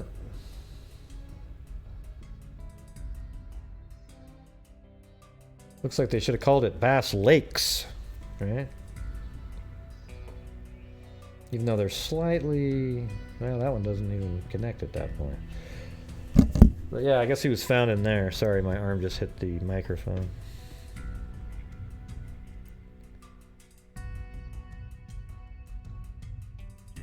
The body was partially decomposed, was not positively identified until yesterday when dental records were compared. But earlier in the day, his family began to suspect the boy had been found when authorities called David's mother and asked whether he owned several pieces of clothing found on the body, including aviator-type glasses and a T-shirt carrying the words "Roughing It." She told him he did. Yeah, I'm having a hard time with the second guy. I mean, I get like... Well, another thing that doesn't make sense is this was all really coordinated and planned out. Like the other guy that killed himself bought a car just prior to it, and then they dumped that car in another state that had nothing to do with anything. They were just trying to throw police off. Then they kill their kid, and then they, in Wisconsin, at least that's where his body was dumped and weighed down, and then they shoot themselves all the way over in Flagstaff. See, look at right here. I mean, this kind of shows you right here. So Jeffrey Mell, he's the friend. His car was found in a ravine near Mound City, South Dakota. And that was August 1st. And then let's see. Then the bodies of Dennis Geisler and his friend Jeffrey Mell were found on Saturday near, let's see what day of the week this would be. So this is Friday. So probably the week prior to that. Yeah. So they were found in Flagstaff. And then his body's found way over here, you know, in Wisconsin.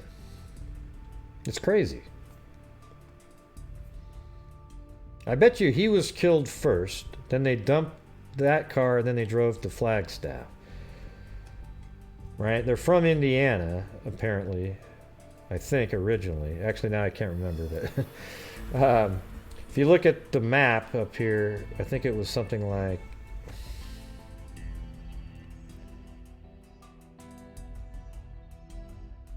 and Wisconsin's right over there, right?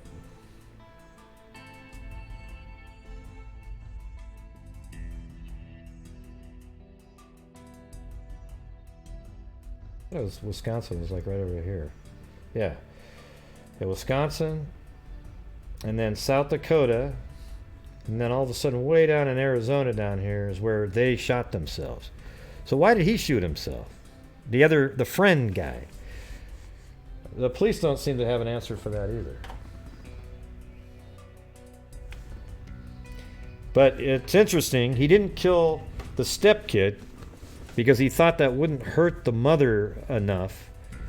Not the stepkid, the adopted kid. And then what he did was he killed his own kid because he knew it would really devastate the mother.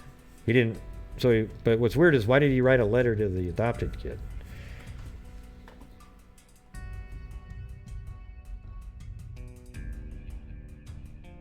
Deputies pulled the body from the shallow water about 5 feet from shore and 5 feet from County Highway E. Let me see if I can find where that might be.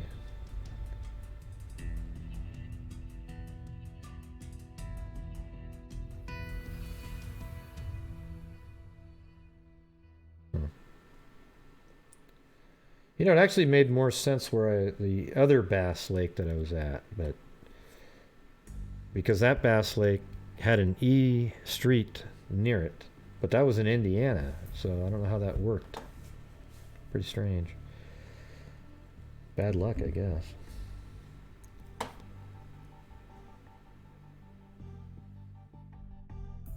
The bodies of David's father, Dennis, 41, and Geisler's housemate, Jeffrey Mell, 29, were found Saturday in a wilderness area south of Flagstaff, Arizona. They apparently had shot themselves about a mile from Geisler's car, where it was found. This doesn't make any sense. Earlier in the week, David's mother, Terry Geisler, described the two men as good friends and said that Mel may have looked up to Dennis Geisler as a father figure. But still, why would he kill himself? I haven't looked at any. What do you guys think?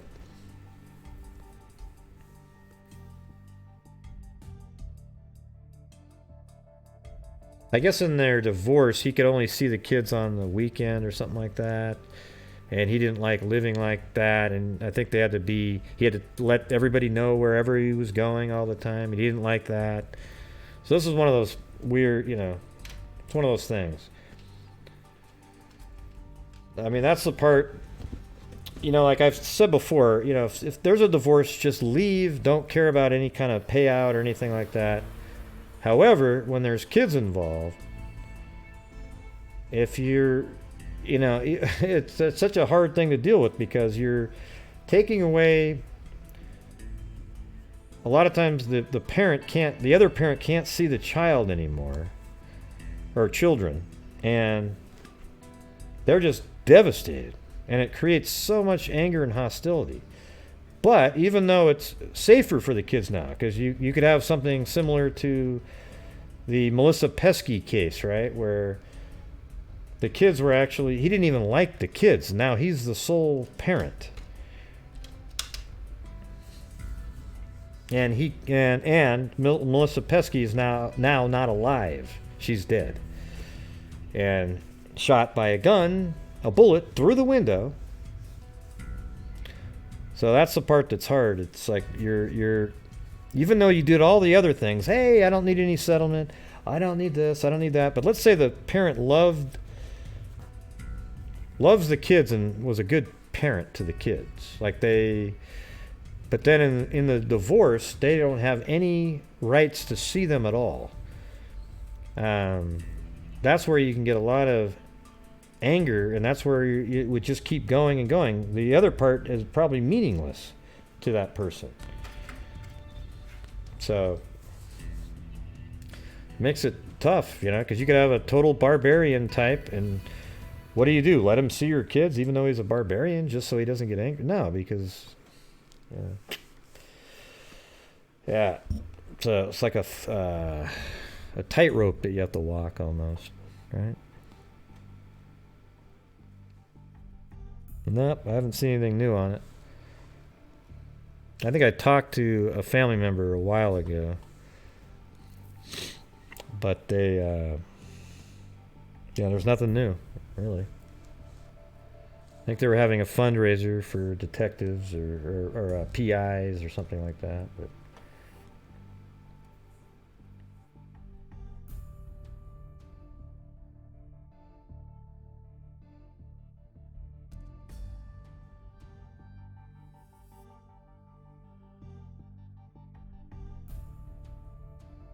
yeah, so look at what she said right here. Terry Geisler accounts, however, Dennis was a devoted father. Earlier this week, she said David was the center of Dennis's universe. So David was the center of his father's universe. But here's the thing, Dennis. You look like a moron now. Okay?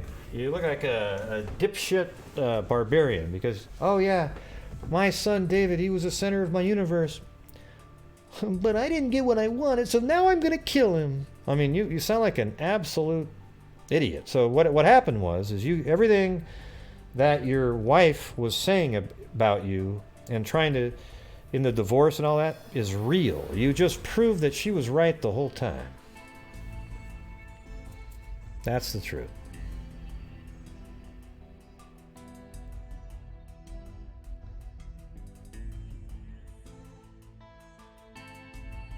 All right, so right there, wow, yeah, he was the center of the his universe. But was he really? Because wouldn't you have wanted him to live? Why didn't you just shoot yourself in the head? Why don't you just kill yourself if you're so down and out? But what you really did was your vengeance and vindictiveness towards your wife outweighed the son that you claim to love so much, his life. You made your vengeance and vindictiveness of your wife outweigh your love for your child, and that makes you a moron. Jesus. Who the hell does that? The answer is a barbarian.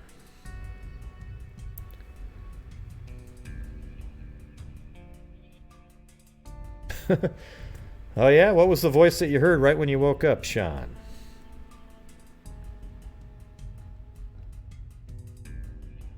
Yeah, you seem a little bit nuts there, Barney, but that's all right. Just give me a couple sniffs every once in a while. Do that. You're all right.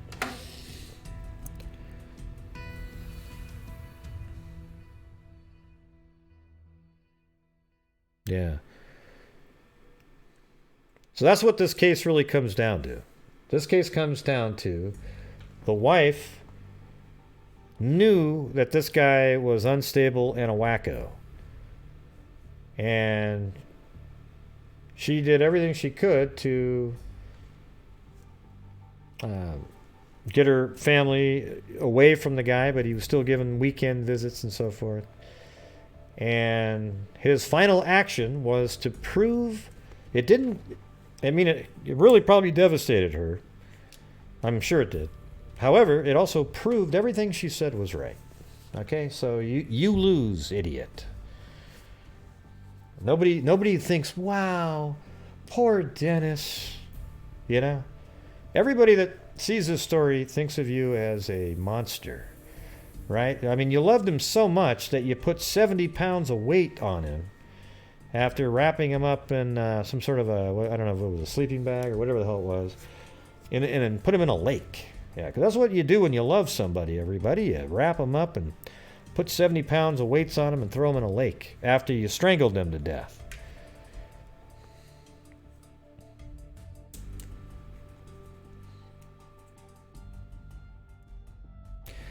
Yeah, I thought that originally too, but I don't know. I don't know about that. I thought there was a sexual component at the beginning when I thought, wow, there's this other guy. Why did he kill himself? Was he allowed to enact some of his fantasy? But like his here's the thing: is if the father cared about his kid at all, I don't think he would let that happen. It sounds like he just kind of wanted to kill his kid. What's weird though is he didn't want his kid to be found. It doesn't sound like, because he put 70 pounds of weights, put him in a lake. He probably thought he'd never be found ever. And then he shot himself out somewhere. Maybe he just wanted to make it look like he killed himself, but then there would be no resolution to where the child was. However, they found his body.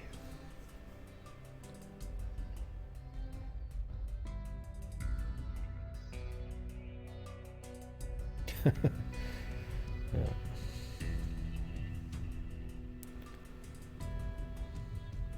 Exactly, yeah. So, unfortunately, the dipshit Dennis, he lost on all counts, right? The son's body was found, and he was able to be buried, and they killed themselves. And, well, I guess the only part that he sort of won at, but we'll never know that he won at, was that he made his wife feel horrible that her only, I don't know if it was her only biological child, was killed by him. But that's another thing too, right? So if he didn't want him to ever be found, wouldn't that allow the wife to feel a little happier? Because she could always think, well, he must have maybe he's out there somewhere. Maybe he's out there somewhere. Wouldn't he have wanted her to know that he was dead? See, that's the thing. Yes, Paisley dreams. Yes, Paisley dreams. It seems like if he was really trying to punish the wife harshly, he would have wanted her to know that he killed him. Yes, Paisley dreams. Yes, Paisley dreams. As we've seen a bunch of times in these stories here, when you don't have resolution, you still have hope that they're still out there somewhere. Although it is shitty to always be wondering where they are all those years. It's kind of like a long-term torture. And he would have known that, and he would know that she would never find out the answer if he hadn't have floated to the surface. So her whole life would be spent probably wondering where he was and never be able to bury the kid. So you got that too. Yeah, it could be. I'm just saying. Could be either way. I don't know. Yeah, I mean, I think it might be a little bit less. I think it'd be better to know where what happened, you know, and be able to move on to your next chapter in life instead of spending your whole life wondering where the hell he was. So maybe that's a little bit worse that way, I guess. I guess it could be. Yeah. No. Man, you got a pretty limited vocabulary there, Paisley Dreams. Gotta increase that a little bit. Put in full sentences. Let's see. Would it be worse? Yeah, I think it could be. I think it'd be worse for me not knowing. I'd rather have an answer and then try to. And the cool thing in that case, it just all got resolved relatively quickly, right? They found the body. They know who the killer is. They pretty much know what happened, and then it's just a grieving process, and then you can go, you know, try to move on, you know, move on with your life, although you never get over it. That's the problem with it. See, they don't even know. Look at motive for abduction may never be known. But isn't it kind of obvious what the motive is?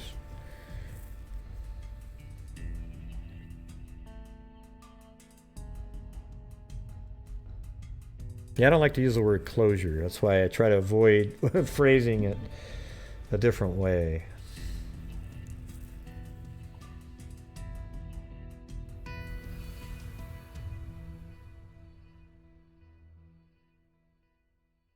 Come on, Paisley Dreams. I need a full sentence from you. The only last ones I've seen are no, LOL. Okay, so that's a total of 7 letters in 3 sentences. Well, actually, you know, I guess if you interpret LOL. Hey, you know what? Me and Cairo were chatting the other day, and we decided that, you know, we all put LOL at the end of sentences like it's a period, you know. I think we should put LLOL. Like if you literally laughed out loud. Okay, because everybody goes, yeah, man, I was walking down the street and this guy dropped a piece of gum, LOL. And well, did you really just laugh out loud when you said that? He dropped a piece of gum. All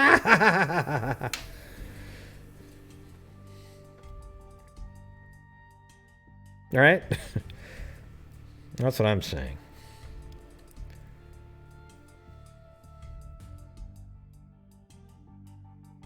I'm going to start saying, okay, these are all 2 Paisley Dreams. Okay. Yeah. So if you actually do laugh out loud, type in LLOL. Then we can know that you literally laughed out loud.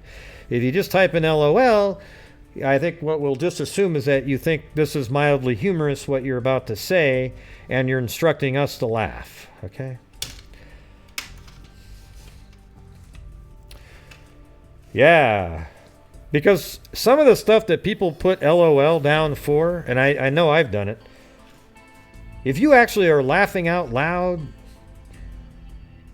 on that topic, you're nuts, all right? Yeah, man, I ate a pickle sandwich today, and gosh, the pickle was a little bit sweet. I like the sour kind, LOL. You... Wait, you laughed out loud at that shit? That the freaking pickle? I'm actually making myself laugh right now because I'm trying to. Next time, do this. When somebody types a sentence to you and they laugh, they put LOL at the end. I want you to look at what they wrote and said, did you really just laugh out loud to that? And they'll probably say, well, no, I just put that on there. All right. K. O'Neill. Oh, shit. I'm just saying LOL, right? 2 of them. Or maybe we can say A-lol. Like actually laughing out loud, right? That's a little bit face easier. With big eyes. A-lol. All right. How about that one? Is that better? A-lol? That's just crazy. Yeah, earlier in the week, LOL, I went and got a sandwich and I forgot my wallet. Really? Did you actually just go, God, I would have went, said the F word really loud, okay? I wouldn't have laughed out loud. Let me ask you this. Would any of you, if you went to McDonald's to get a hamburger and when you got there you forgot your wallet, would any of you laugh out loud or would you say, yeah.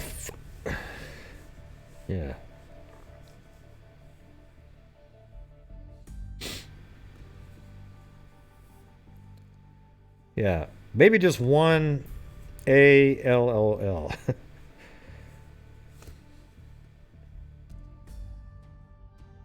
Oh, yeah? Are you in school right now, Lanky Tor? Awesome.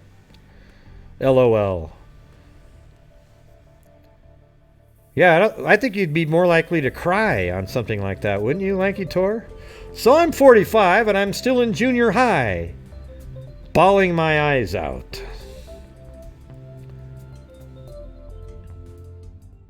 So I'm 45 and still in junior high. Lol. Yeah. You know what's funny is how this reader just says lol. I need someone to put the a-lol in there. Let's see what that does.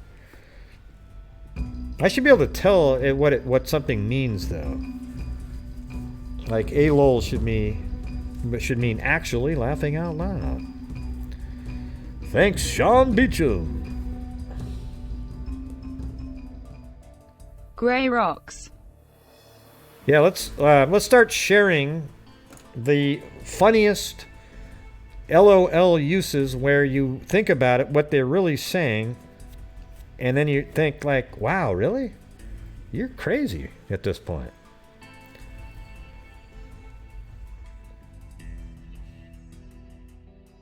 Yeah, I think you're right, Cairo.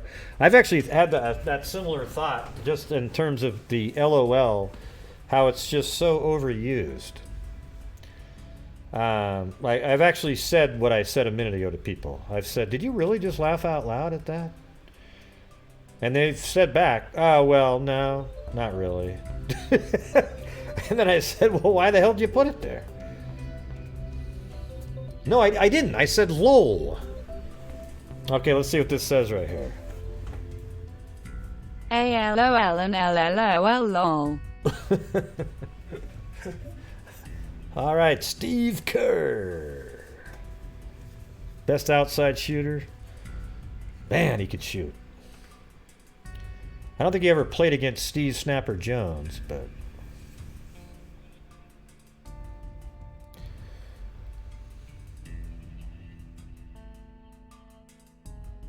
Your brother's almost 50. He calls you a hater. Lol.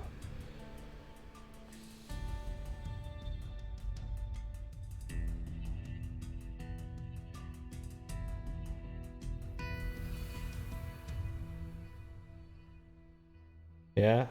No, I mean, but just even on social media, go to any Facebook group and then read when people... How about this? Let's start being the LOL warriors, everybody. Okay, I want everybody to report back with an instance where they go onto a Facebook group and they're so mean, just like Gray, and go on there, and if they say anything, like they put LOL in there, I want you to analyze what they're saying and really think hard, is that really something anybody would laugh out loud about? And then if you think that, then type in, did you really just laugh out loud? And then see what the answer is. It's a little bit akin to when people say, hey, how's it going today? As they walk by you, and then you stopping and saying, well, I'm not too bad. Well, to be honest, my dog, he pooped on the floor and he did that. And that person's still trying to walk away. Hey, I didn't really want to know the answer. You know, they didn't feel like anybody was going to challenge the LOL. So let's be the LOL challengers. Okay. You guys with me? Come on, put a 1 in there. Let's do it. I'll come back with my example. I'll find one. And we'll see what the replies are. We'll go over them in the intro of a show just to, as people start loading up.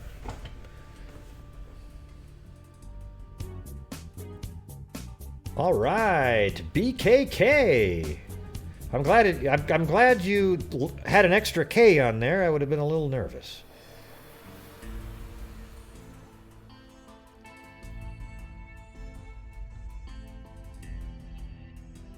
Let's see. Ray knows my... Oh my god, I do know your full address. LOL.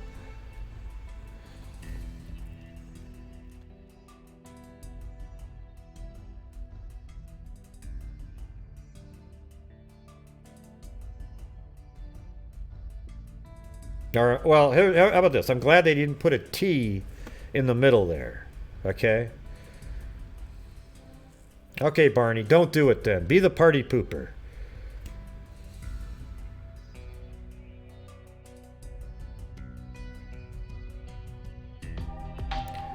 Well, I know you do. Hey, Kit Kat, you're one of the few people that if you put LOL down, I'd believe it. Just like Nenny C. I haven't seen her in a long time, but I'd say the same thing. Confession. I may not lol, but I do giggle out loud, rolling on the floor laughing, face with tears of joy, rolling on the floor laughing. Thanks, Kit Kat.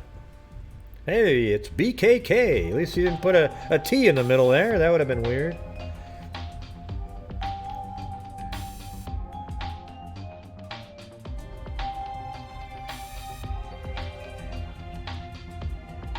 Yeah. Does it count if you just sort of smirk? Is that an LOL? Like you kind of go, a little smile at something that was funny. That's somebody, you notice, though, there aren't a lot of YouTube videos by true crime YouTubers about those types. Like, you don't see them do the BTK or Dahmer or anybody like that. I thought it'd be interesting to, I know that they've been covered by different people, but it'd be cool to go back and read the newspaper articles going on at the time Dahmer was killing people. And see what they were thinking. Gosh, who is this guy? What's going on? This kid's missing. That one's missing. That might be kind of interesting. I don't know.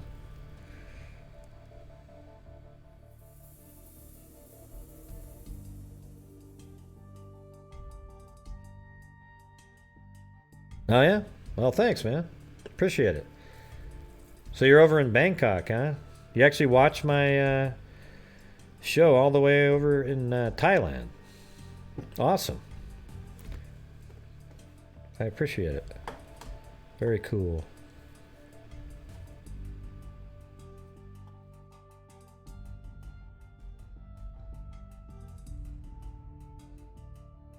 Yeah, BTK is one of the scary types because his persona to the public was absolutely opposite.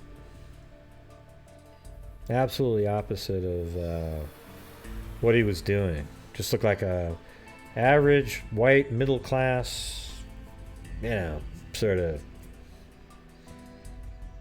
Xerox worker, some, I don't even know. He just looks like just an average Joe. You'd never suspect a guy like that. Although nowadays that's kind of like the MO, right?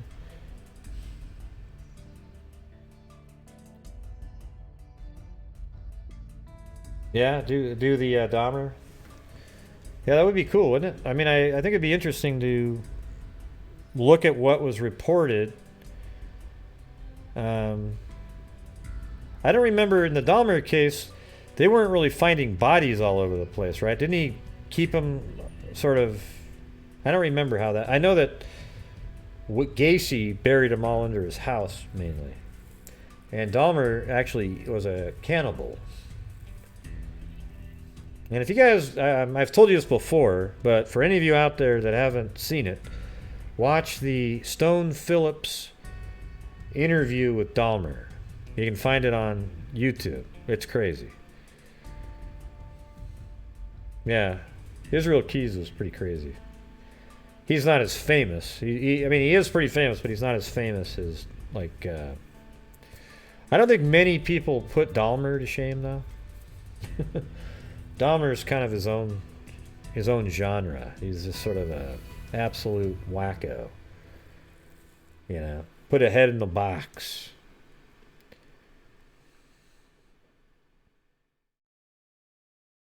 Yeah, I'll have to check that out. I guess the way to do it with Dahmer, you'd have to find the victims that are missing, and then see if you can find reports of people saying that. That's kind of hard though, because a lot of times people don't report people missing.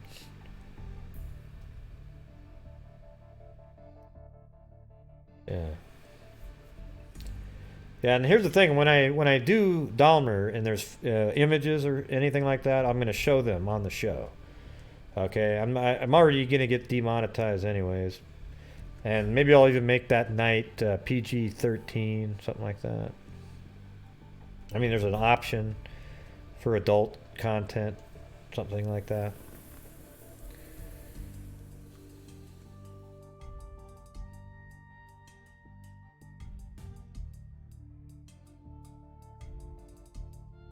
Yeah. Yeah, Gacy's right there. You know, he's just a clown. He was a clown killer.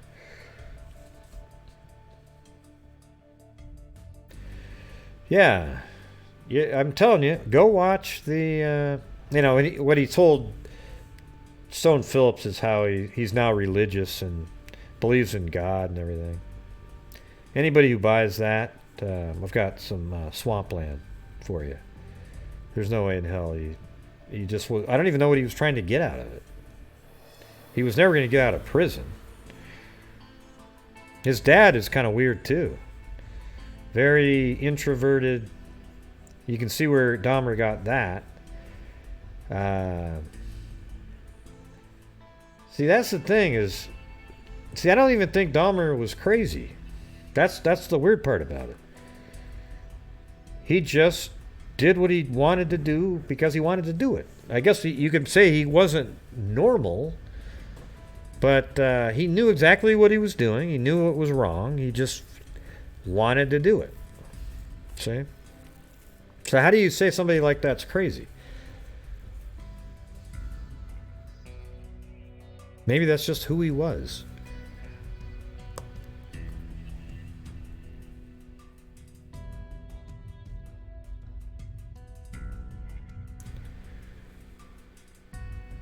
Not lol.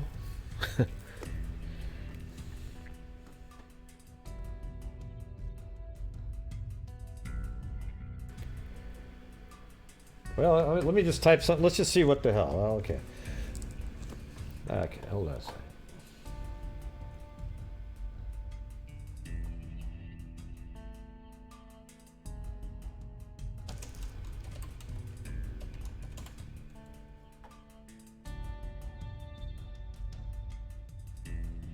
Yeah, how many people did... Yeah, he killed 17 people, Dahmer did. All young males.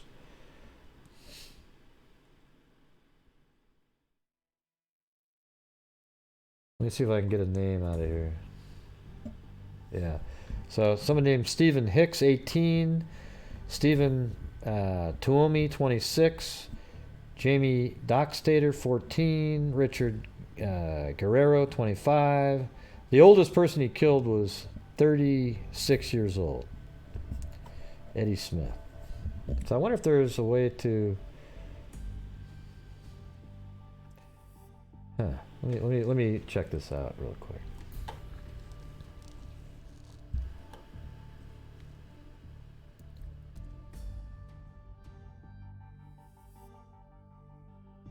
Unknown to anyone, Jeffrey Dahmer was mentally disintegrating.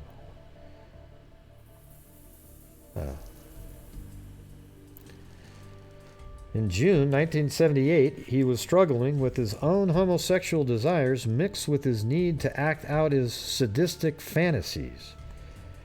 Perhaps the struggle, this is from the thoughtco.com.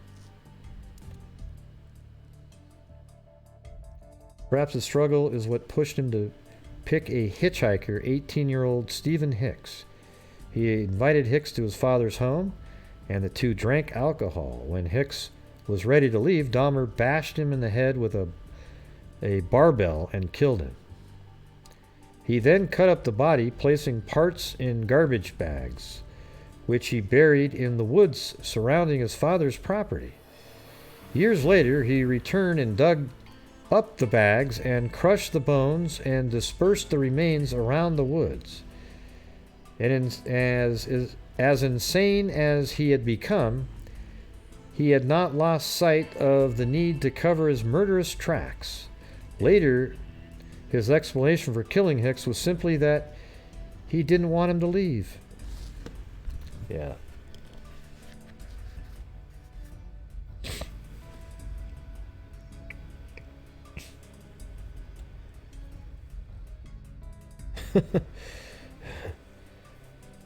The struggle was real. That sounds like a line from another channel there.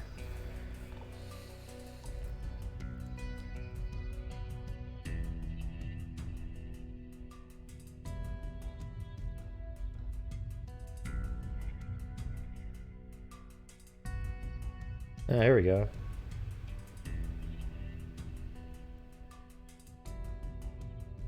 Ah, so Gacy was around that time, I guess. 1992, huh? Same time as the ones that I was just mentioning in the story that we talked about tonight, the trucker. Although he wasn't a trucker, so I'm not saying they're related. Just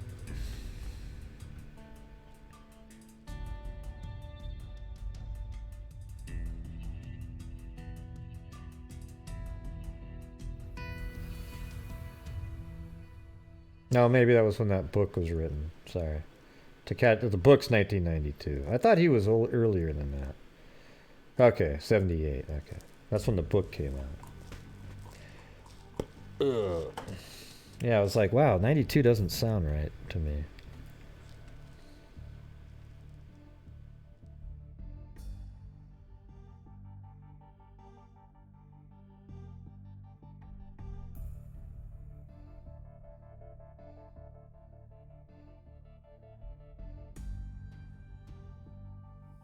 Huh.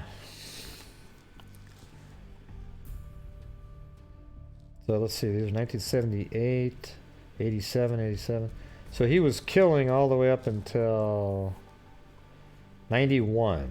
So from 78 to 91. So I guess if you typed in, what's a weird name in here that you wouldn't see, like this name right here. Conorak Synthasimophone. God, that's a crazy name. That's hard to say. Conorak Synthasiphone. Some phone. Sorry. Man. So let's go to newspapers.com. I'm going to put that name in there. It should just be by itself. There's no way in hell that's going to... If it's in there at all, it's related to this.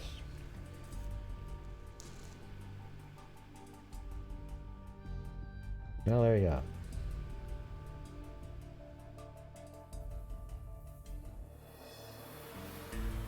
Yeah, so this is all going to be about his victims right here. Wasn't this the kid that was at his house and then the police came by and he convinced them that he was like, I don't know, some sort of taking care of him or something, and then they left him there and then he killed him? Like he had gotten away and they brought him back to his house or something. I thought it was something like that.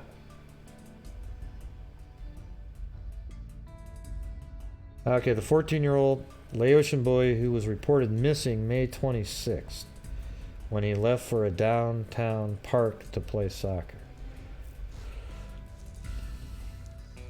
I wonder if there's anything from May in there. Let's see.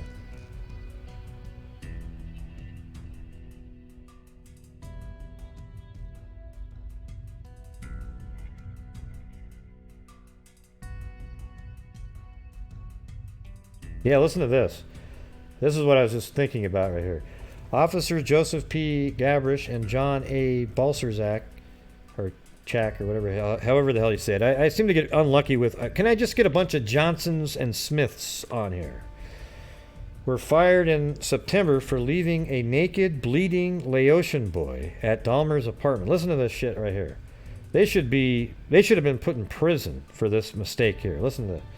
Officer Joseph P. Gabrish and John A. Balcerzak were fired in September for leaving a naked, bleeding Laotian boy at Dahmer's apartment on May 27th. Dahmer, who convinced the officers that the boy was his adult lover, said in a confession that he killed 14-year-old Konarak moments after they left. What a joke. And then when he was reported missing, you guys didn't put the two pieces together right away? Like, oh my God, we had a report of a 14-year-old Laotian boy over here at this apartment. He should have been over there 5 minutes later. God, shit like this drives me nuts. What person? I mean, and the Laotian boy probably, maybe he just couldn't speak English or something. I don't know.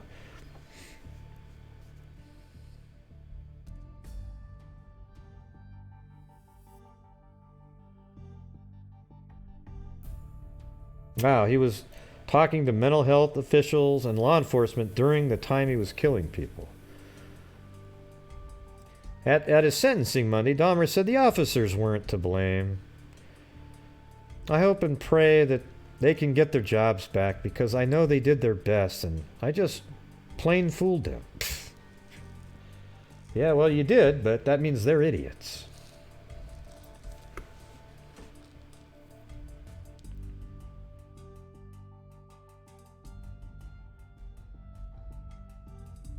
Wow, this is an actual transcript of Dahmer's statement to the court. Maybe we should read that.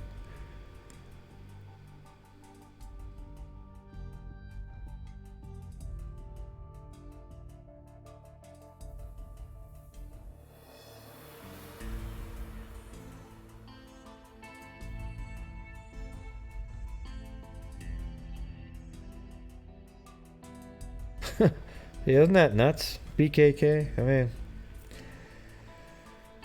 you know, I can actually see him smooth talking out of anything. He stays really calm and just, I mean, he's talking, when he was talking to Stone Phillips, you would think he was talking about how he bags groceries at Albertsons. Okay? It was just so matter of fact, mundane. I gotta go watch that again. It's mind-boggling.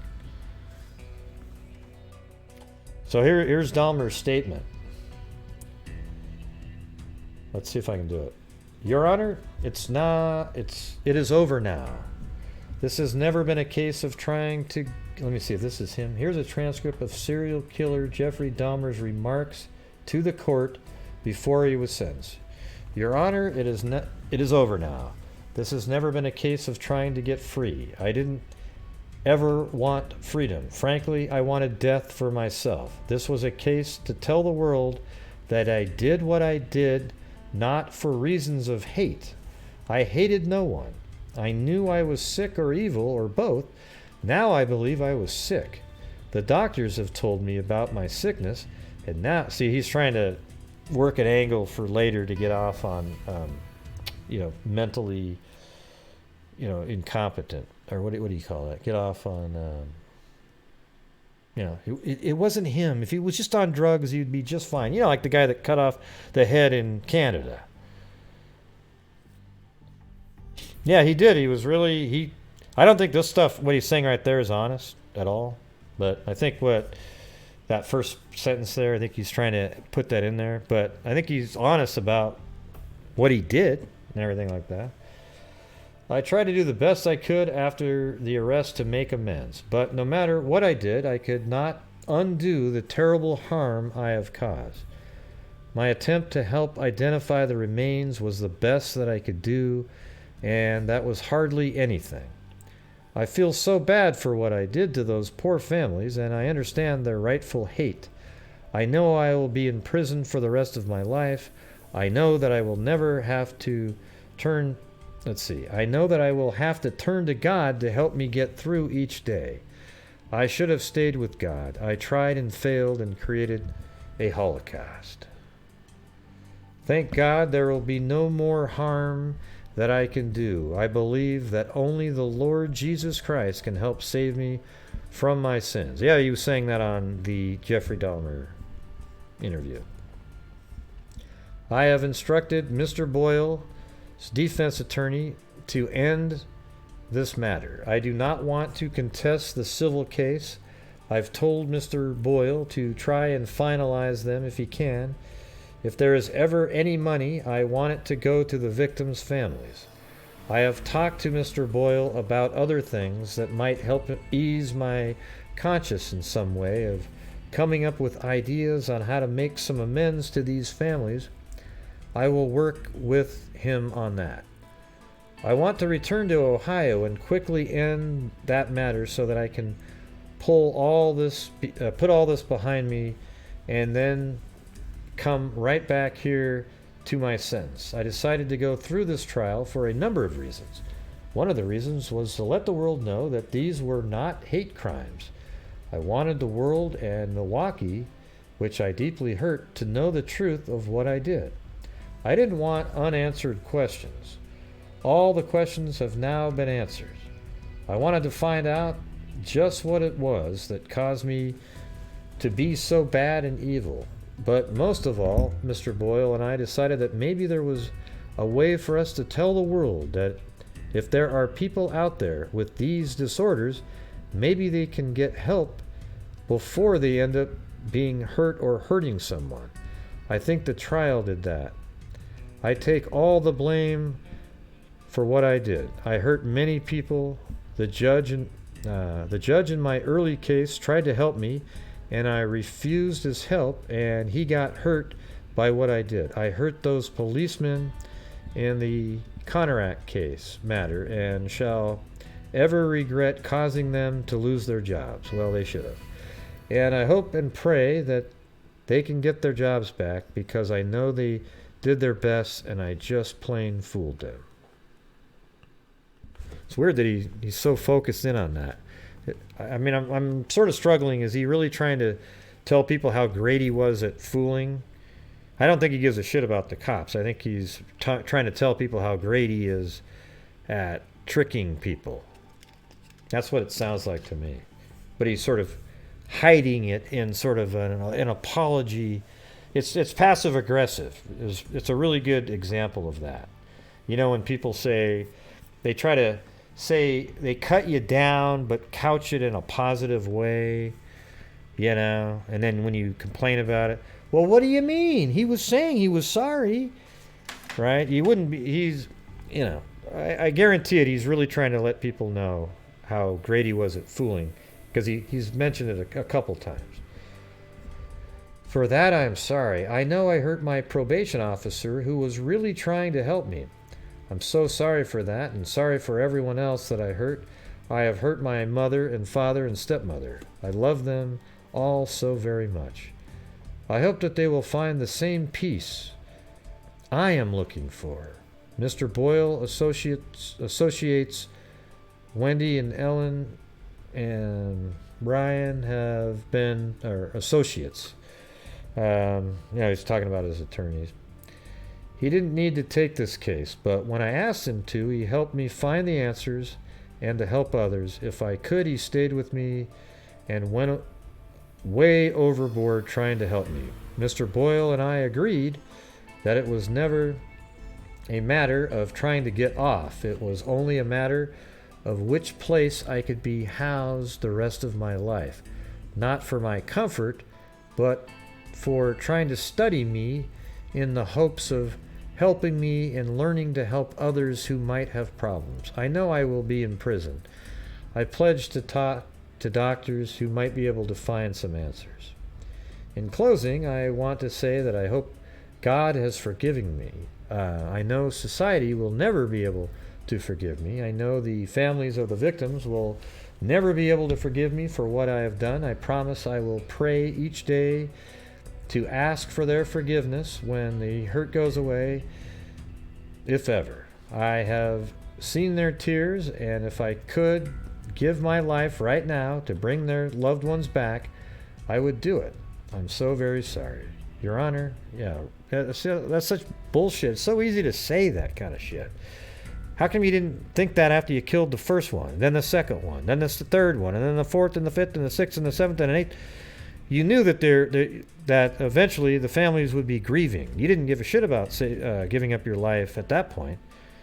In fact, you were so good at tricking the cops on your first one that you got the guy back in and then killed him immediately. Yeah, don't buy it there, good old Jeffrey.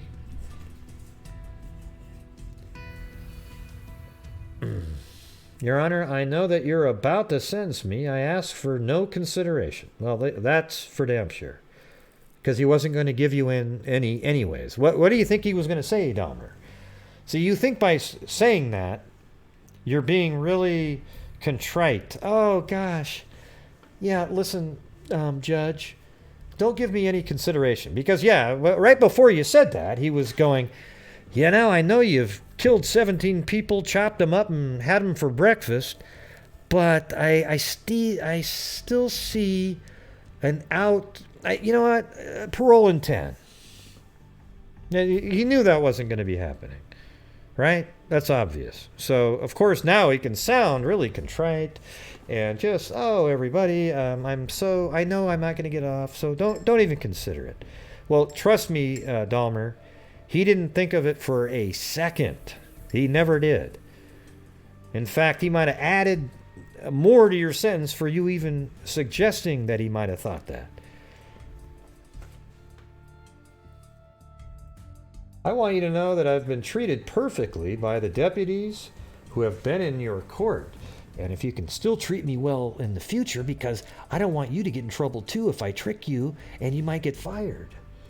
I want you to know that I've been treated perfectly by the deputies who have been in the court and the deputies who work for the jail. The deputies have treated me very professionally, and I want everyone to know that. They have not given me special treatment. Here is a trustworthy saying that deserves full acceptance. Christ Jesus came into the world to save sinners, of who I am the worst. But for that very reason, I was shown mercy, so that in me, the worst of sinners, Christ Jesus might display his unlimited patience. I don't think so. You know, that's one of the things I don't agree in Christianity when they say stuff like, I don't want to get into a religious thing, but you could be the worst person ever, and as long as you accept Jesus into your heart right before you die, you're forgiven for everything, and now you're just going to have a grand old time. Well, I don't want a God like that, right? That's bullshit. Right at the last minute, oh, hey, yeah, no, hey, you're great. That's lame, okay? Because what if you had somebody that was great their whole life on earth and helped everybody out, but they didn't even believe in God? They go to hell now? See, that's one of the things I don't agree with, like the whole born-again Christian philosophy. I'm sorry if that offends everybody, but they actually believe if you don't believe in Jesus, you go to hell, right? So you could have somebody who was like Gandhi, for example, this great human being that helped everybody, great person. Well, he went to hell, I guess, apparently, and Dahmer at the last minute gets to go to heaven. Yay!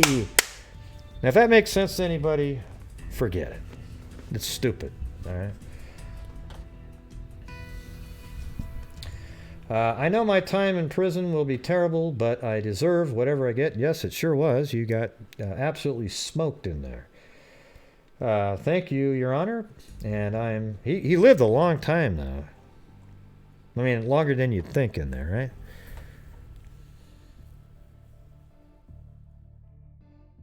Yeah. I actually think that, like, the whole religion of Christianity should get rid of that notion.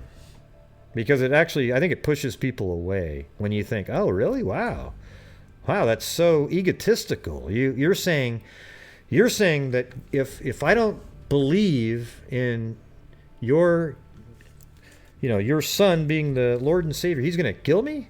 Wow. Man, that's so egotistical. Why not just judge them on how they were in the world? Were they a decent person? Okay, do it like that. Don't you like that better? I don't like the whole pressure angle part of it. It's not good. Sorry if that offended anybody, but that's my 2 cents. And just seeing Dahmer say this shit at the end, thinking he was going to get a break, which actually it does fit in with what you hear in some religious circles about, oh, if he accepts Jesus, right then he'll be saved. I can't imagine any God saving Jeffrey Dahmer, unless it's, a demon. A demon. There's no D at the end of it. Yeah. I don't agree with that at all, Jay. Yeah. I think stealing a ding dong out of a candy machine is a lot less than chopping somebody's head off and eating it. Okay? I think a God that doesn't see the difference in that is a moron. Okay? So there you go. Sorry if that offended anybody.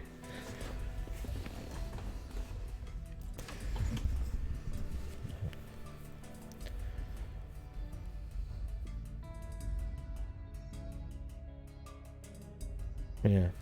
If you're a serial killer, you'll get away with it if you're killing people of color, and I don't agree with that at all, Karen. Nice try, though. Nice try to bring in the racial aspect of it. Yeah. The thing is there, what's the name of that, I don't know if you're still out there, Cairo. What's the name of the case that was on... Or maybe it wasn't you. I can't remember who brought that up, but they were going to reopen the Mindhunter. You know the case on Mindhunters at the end there? The black serial killer that killed something like 30, or I don't even know how many kids. Killed just a shitload of kids. And I don't know if it shed light on... What was the guy's name, by the way? Who was that killer's... Yeah, Wayne Williams. Okay. Yeah, I'm gonna look that one up too, because that's one that's not really that popular out there. You don't see it too often, but I want to see. I mean, they haven't closed the books on all the rest of them. You know he did it, right? But they're not doing anything. It was obvious. Yeah, I thought season 2 was way better than the first season. And I don't know if you guys ever watch sort of I actually watched that show 13 Reasons Why. I mean, I know it sounds kind of lame, but this season is by far the best, even though I'm annoyed with the girl that does the narration. I mean, she seems to kind of lie throughout the whole thing. It's kind of weird, but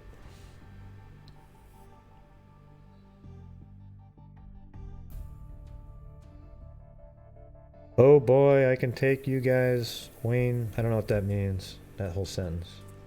Didn't make any sense. Oh well.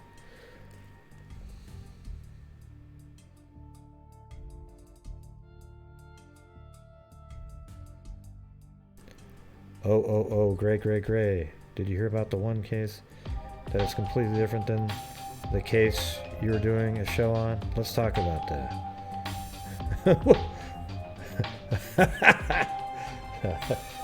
That's pretty funny.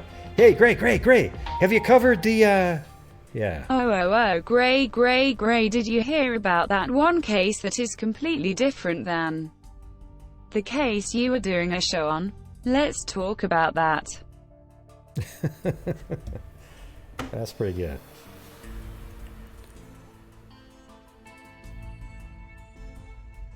Really? Man, how in the hell could anybody think he's innocent? Not only he dumped the body over a bridge, they heard the sound, the splash, then they caught him, and then they found the body downstream. Like, not that day, but a while later. Oh, it was really just another killer who said, "Woo, if I put a body downstream, they'll..." Right. Come on.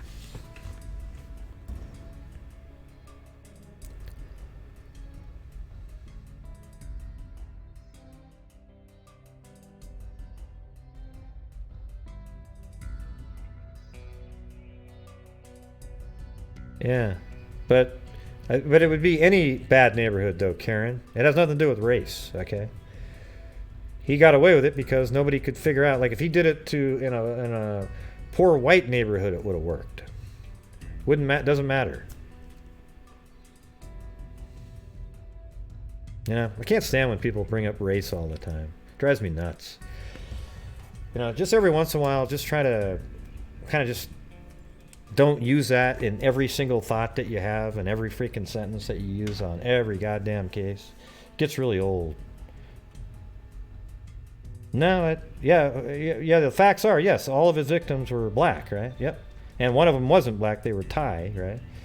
But it was a poor neighborhood, and white people live in poor neighborhoods too, and perhaps if he lived in a white neighborhood with poor people and he was attracted to white people, that's who he would have killed. He didn't kill them because he was actually attracted to them. That's it.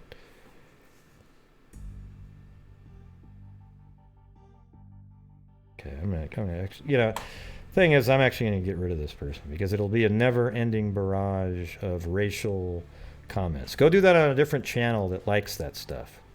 I don't. Okay? I'm not a fan of it.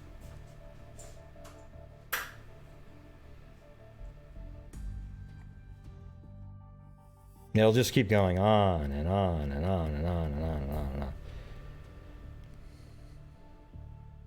It's always a blame of a certain race. How about we quit doing that? Okay, let's take each case individually. Right? I mean, I think it's disgusting too that you compared prostitutes with black people. Okay, they just happen to be black, and he happened to be attracted to black people. Okay, and that's who he killed. If he was attracted to white people in a poor neighborhood, he would have killed them. Okay, now the Laotian, or the Thai, what was he, Laotian? I can't remember. Hold on a second.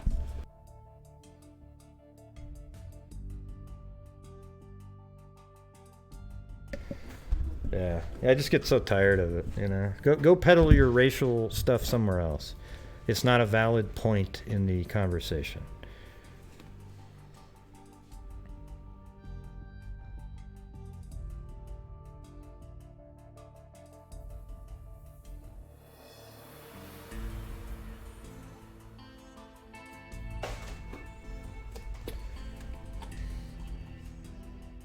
Yeah, I don't know. It looked kind of like he was, I saw a picture a minute ago.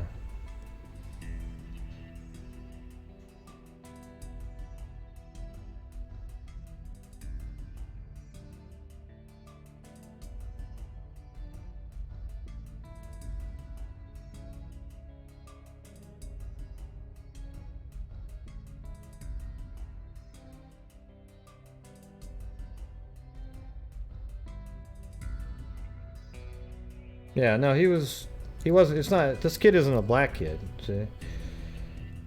See that? He's like Laotian. Or Thai, I don't know if it was Laotian. Yeah, it was Laotian, right?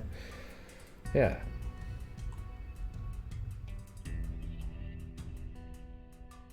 Man, what a nightmare. Jesus. Whole thing.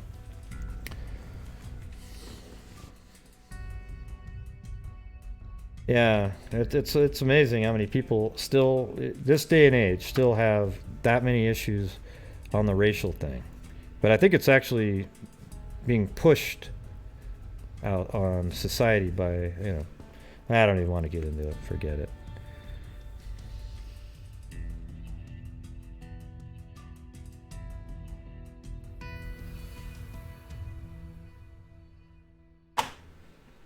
All right. Well, anyways, I think I'm about done for the evening here.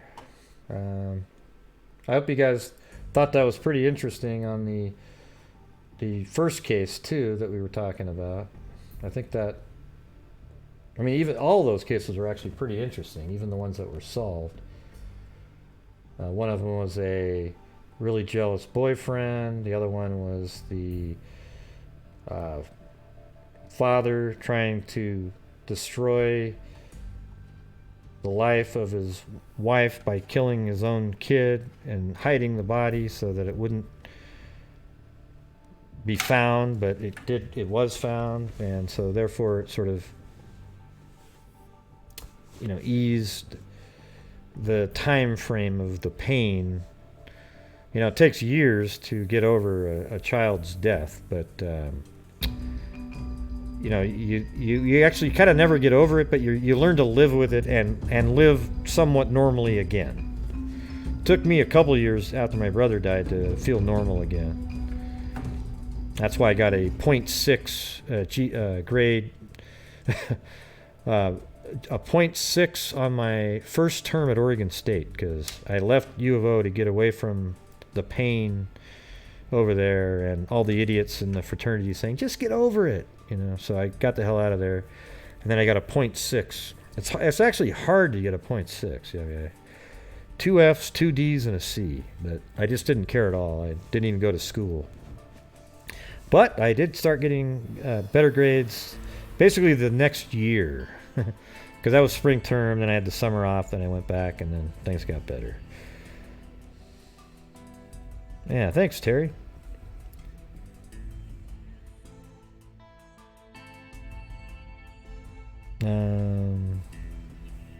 Hell, I don't even remember the Maryland base. We just did that one, right? God, there's so many cold cases now that they don't just pop into my head. What was the details on? I don't have anything new, I don't think. Oh wait, Maryland base, isn't that?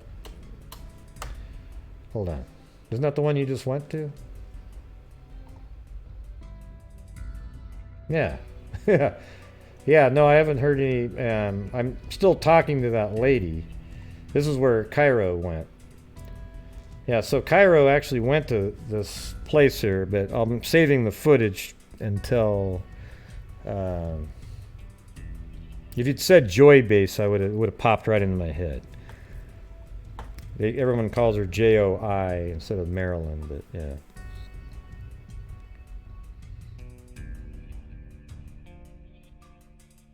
Yeah, so Cairo went here and he filmed some of this in there. So I'm working on getting some people that were either friends with her. Her immediate family's all dead.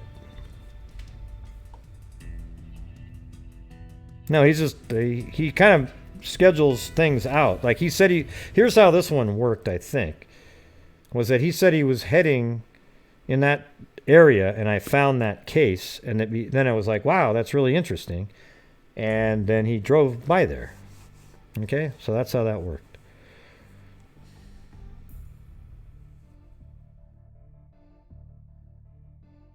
Now, I majored in communications, of all things. I never used it until now when I'm on YouTube.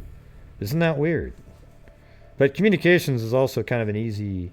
That's why athletes take it. Well, it's easy for athletes to cheat, but for the rest of us, we actually had to do our papers. Okay, but they actually, a lot of them, like I had Gary Payton. Do you remember him? The basketball player? He was in my classes. He actually lived in the same apartment complex that I lived in, which is the same apartment complex that Brooke Wilberger was murdered in, years after I went to school there, and very close to the unit that I lived in. Well, thanks, Debbie. All right, everybody. So thank you all for participating tonight and contributing to the channel by either watching or contributing. And thanks to Kit Kat. These are all super chats. Crystal, a.k.a. Beaver Gaming sub Crystal.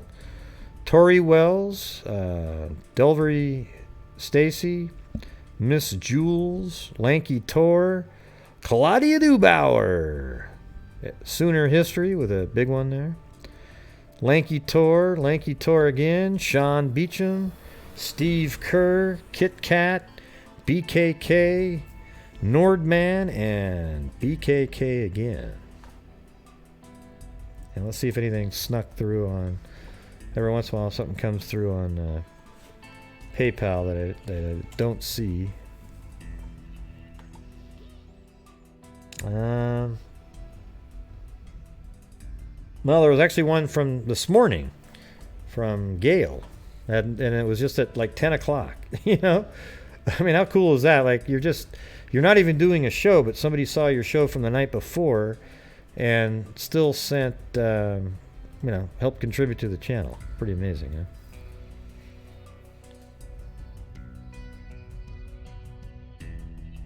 Yeah. So right now in my inbox, I have a message from,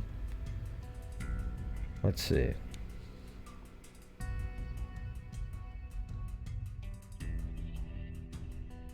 Yeah.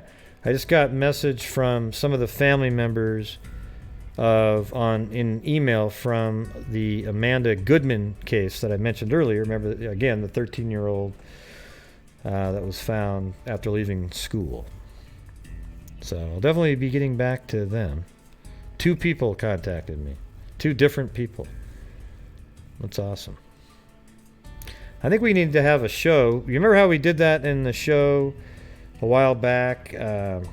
Gosh, the name isn't coming to me right in my head, but remember the lady whose husband was a fire chief, and she was killed in the fire, but the police said she killed herself, but then it was ruled a homicide. And we had about 5 of them on at the same time. That worked pretty well, I thought. Maybe we could do the same thing.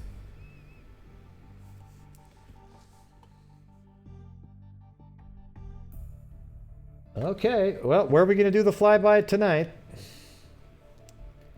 Wow, I didn't want to see that guy's face again. Jesus. I'm going to have to go look at a Playboy channel right after this just to have a totally different thought in my head. Jesus. My God.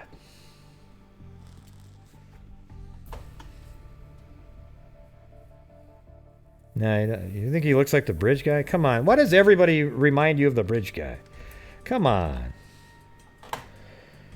The bridge guy doesn't look like every single, Boy, if you have any kind of a beard or a mustache, you're the bridge guy.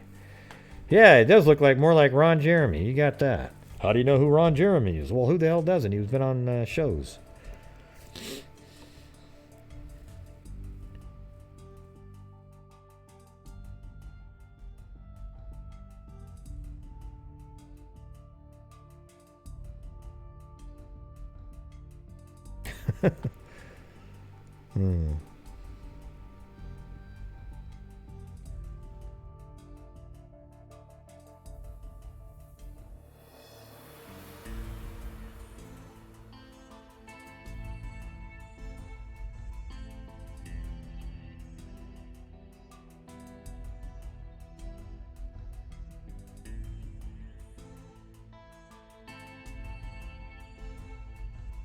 This is a cool place in Oregon here, by the way, if you haven't seen it.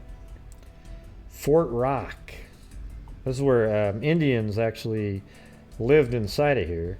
And it's perfect. Look at that. It's like this neat little fortress, basically. You could just live inside of here, and then this is where you would exit. It kind of would protect you from wind and so forth. And then you can find arrowheads in there.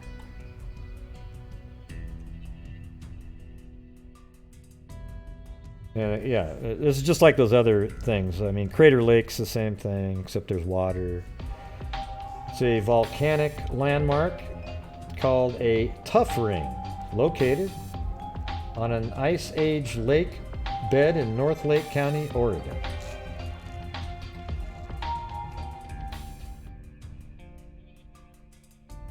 What I don't like is right next to it having these damn things. I mean, that just totally ruins the aesthetics of it. It's like, really? Freaking farming? What do you got, an alfalfa farm? Come on.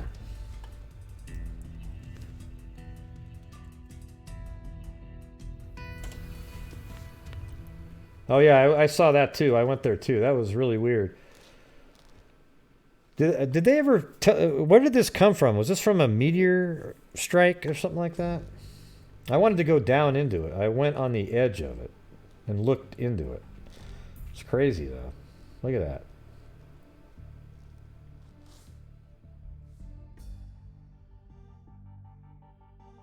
But probably if you went around with a metal detector there, you would find... you might be able to find something.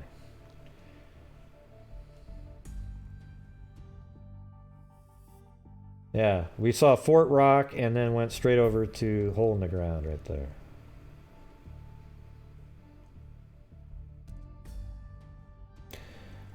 Well, where should we go, Woods Girls and Kids in Oregon? What's a cool place that has a lot of rocks to fly around that are tall and big?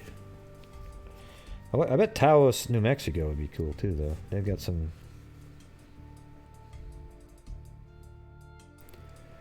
You know what I had tonight? An actual hamburger. We bought this really high quality beef. And then I made hamburgers with... we did use veggie mayonnaise. Okay, so there you go. All right. But you put it on a goddamn burger, Gray. What do you mean? Yeah, it was pretty good. We had tomato, lettuce, mushrooms, and this non... I think it was cheese that was also not no dairy in it. So that was good. Because I'm actually lactose intolerant now. I don't know how I became that way as an adult, but it just sort of happened. How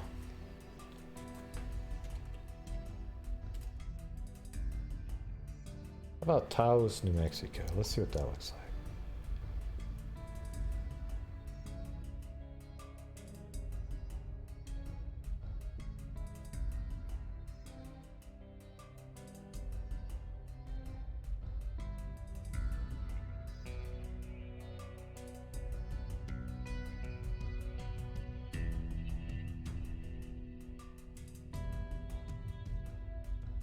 Yeah, that's what Cairo said. He's going to have a filet mignon if and when the bridge guy is caught. Okay? And man, we're going to do that live. He's going to have to get Zoom. It's free, actually. And then you call in, and him and I will have a steak together on the air unless he happens to be driving by into town right around that same time. Then we'll be out somewhere. You know what I'm talking about. Now, I don't know what you count it, but I use the New Wave oven. And believe it or not, if for those of you who have never used a New Wave oven, you're missing out. It's like the best thing in the world for making chicken or any of that stuff. It's awesome.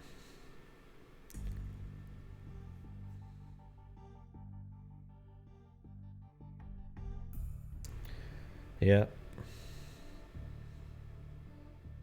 Yeah, you know those New Wave ovens? Yeah. They're amazing. Make great, you just put a chicken in there, put your spices on it, and cook it, and all the fats and everything drip off of it, and it's really, it's good stuff. Anyways, I'm trying to find a place to go here. Let me just go up in the air and look at the Earth. And what's this thing?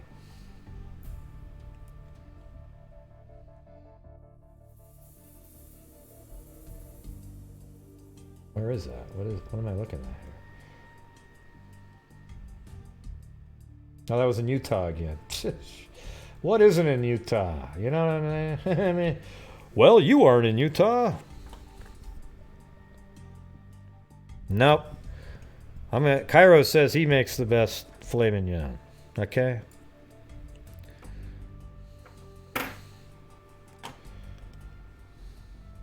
What's that? Let's see what that is.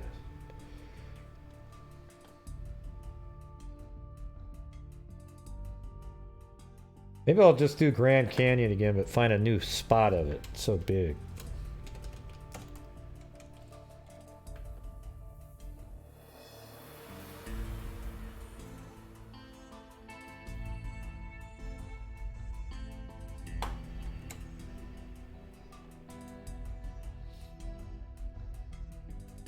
You can't really lose on the Grand Canyon, you know.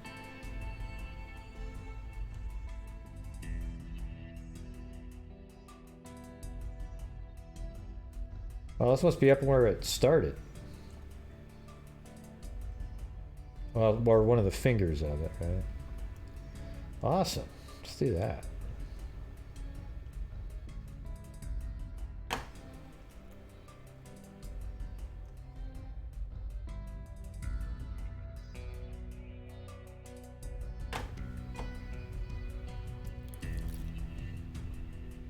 Oh, by the way, I am still really here. I'm not like laying in bed. Although I should be. You know, that's the thing. You know. And look at Blue. Oh wow, you caught Blue. He's doing something. That's nasty, Blue. I didn't really want people to see that, but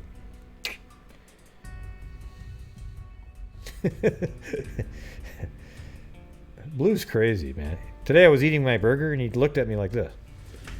He like totally turned his head sideways and was like, I'm not sure if he was trying to be cute so I'd give him a bite. What he was doing, but I guarantee it. I think he is just like a 4-year-old kid.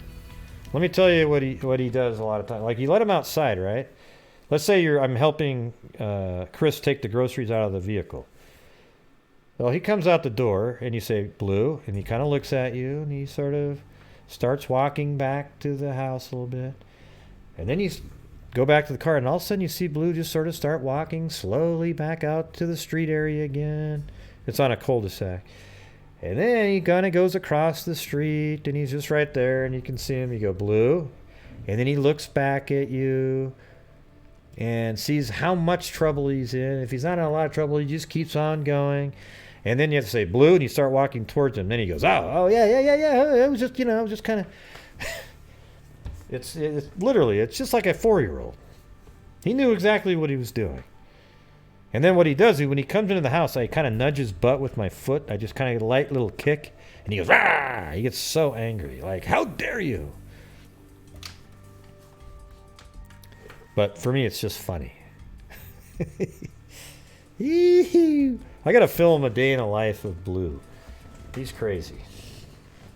Yeah.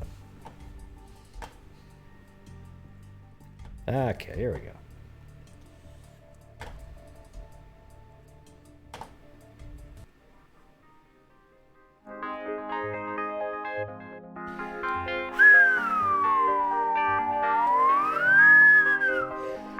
LOL!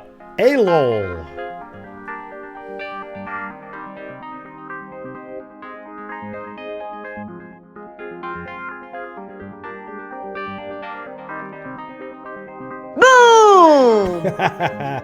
I put that at the wrong time to freak you guys out. Because we are freaks after all. What do freaks do? They freak out.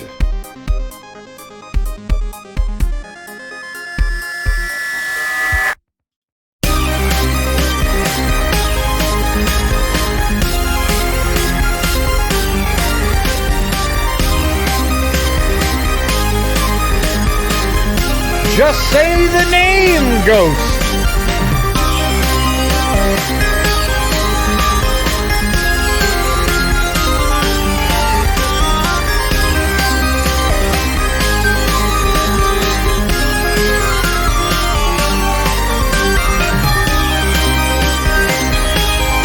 Ghost, just say the effing name already!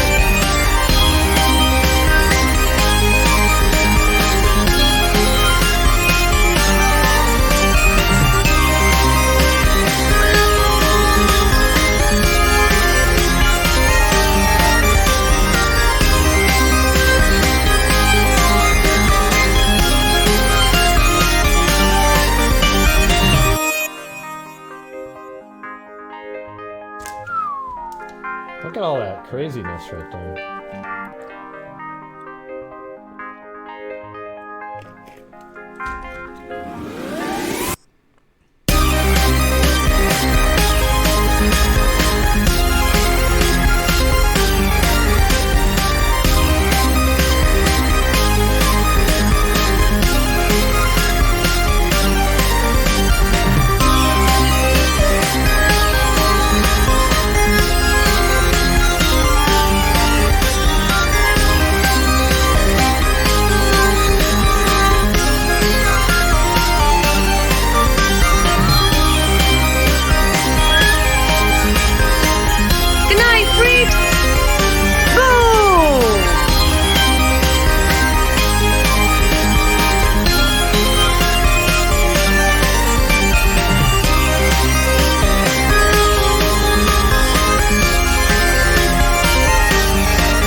One more time. Good night, freaks. Boom! Good night, freaks! Oh, boy.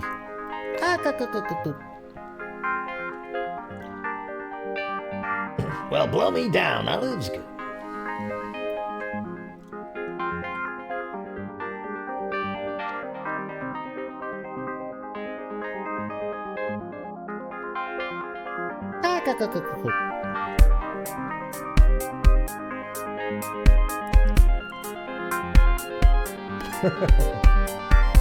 Yee.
All right, at the very end there, we're looking at nebulae. It's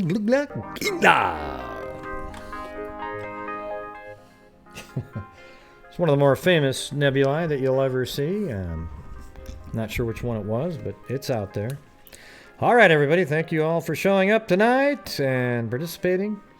And I'm sure we'll be back on tomorrow night with some more crazy stories. Hopefully we'll get some of these family members together here pretty soon and for these cases and discuss them and see if we can get more information out there. We got to get the ball rolling on some of these cold cases that apparently they're working so diligently on. I don't think so. All right, everybody, thank you for showing up tonight. And until next time, everybody, be safe out there.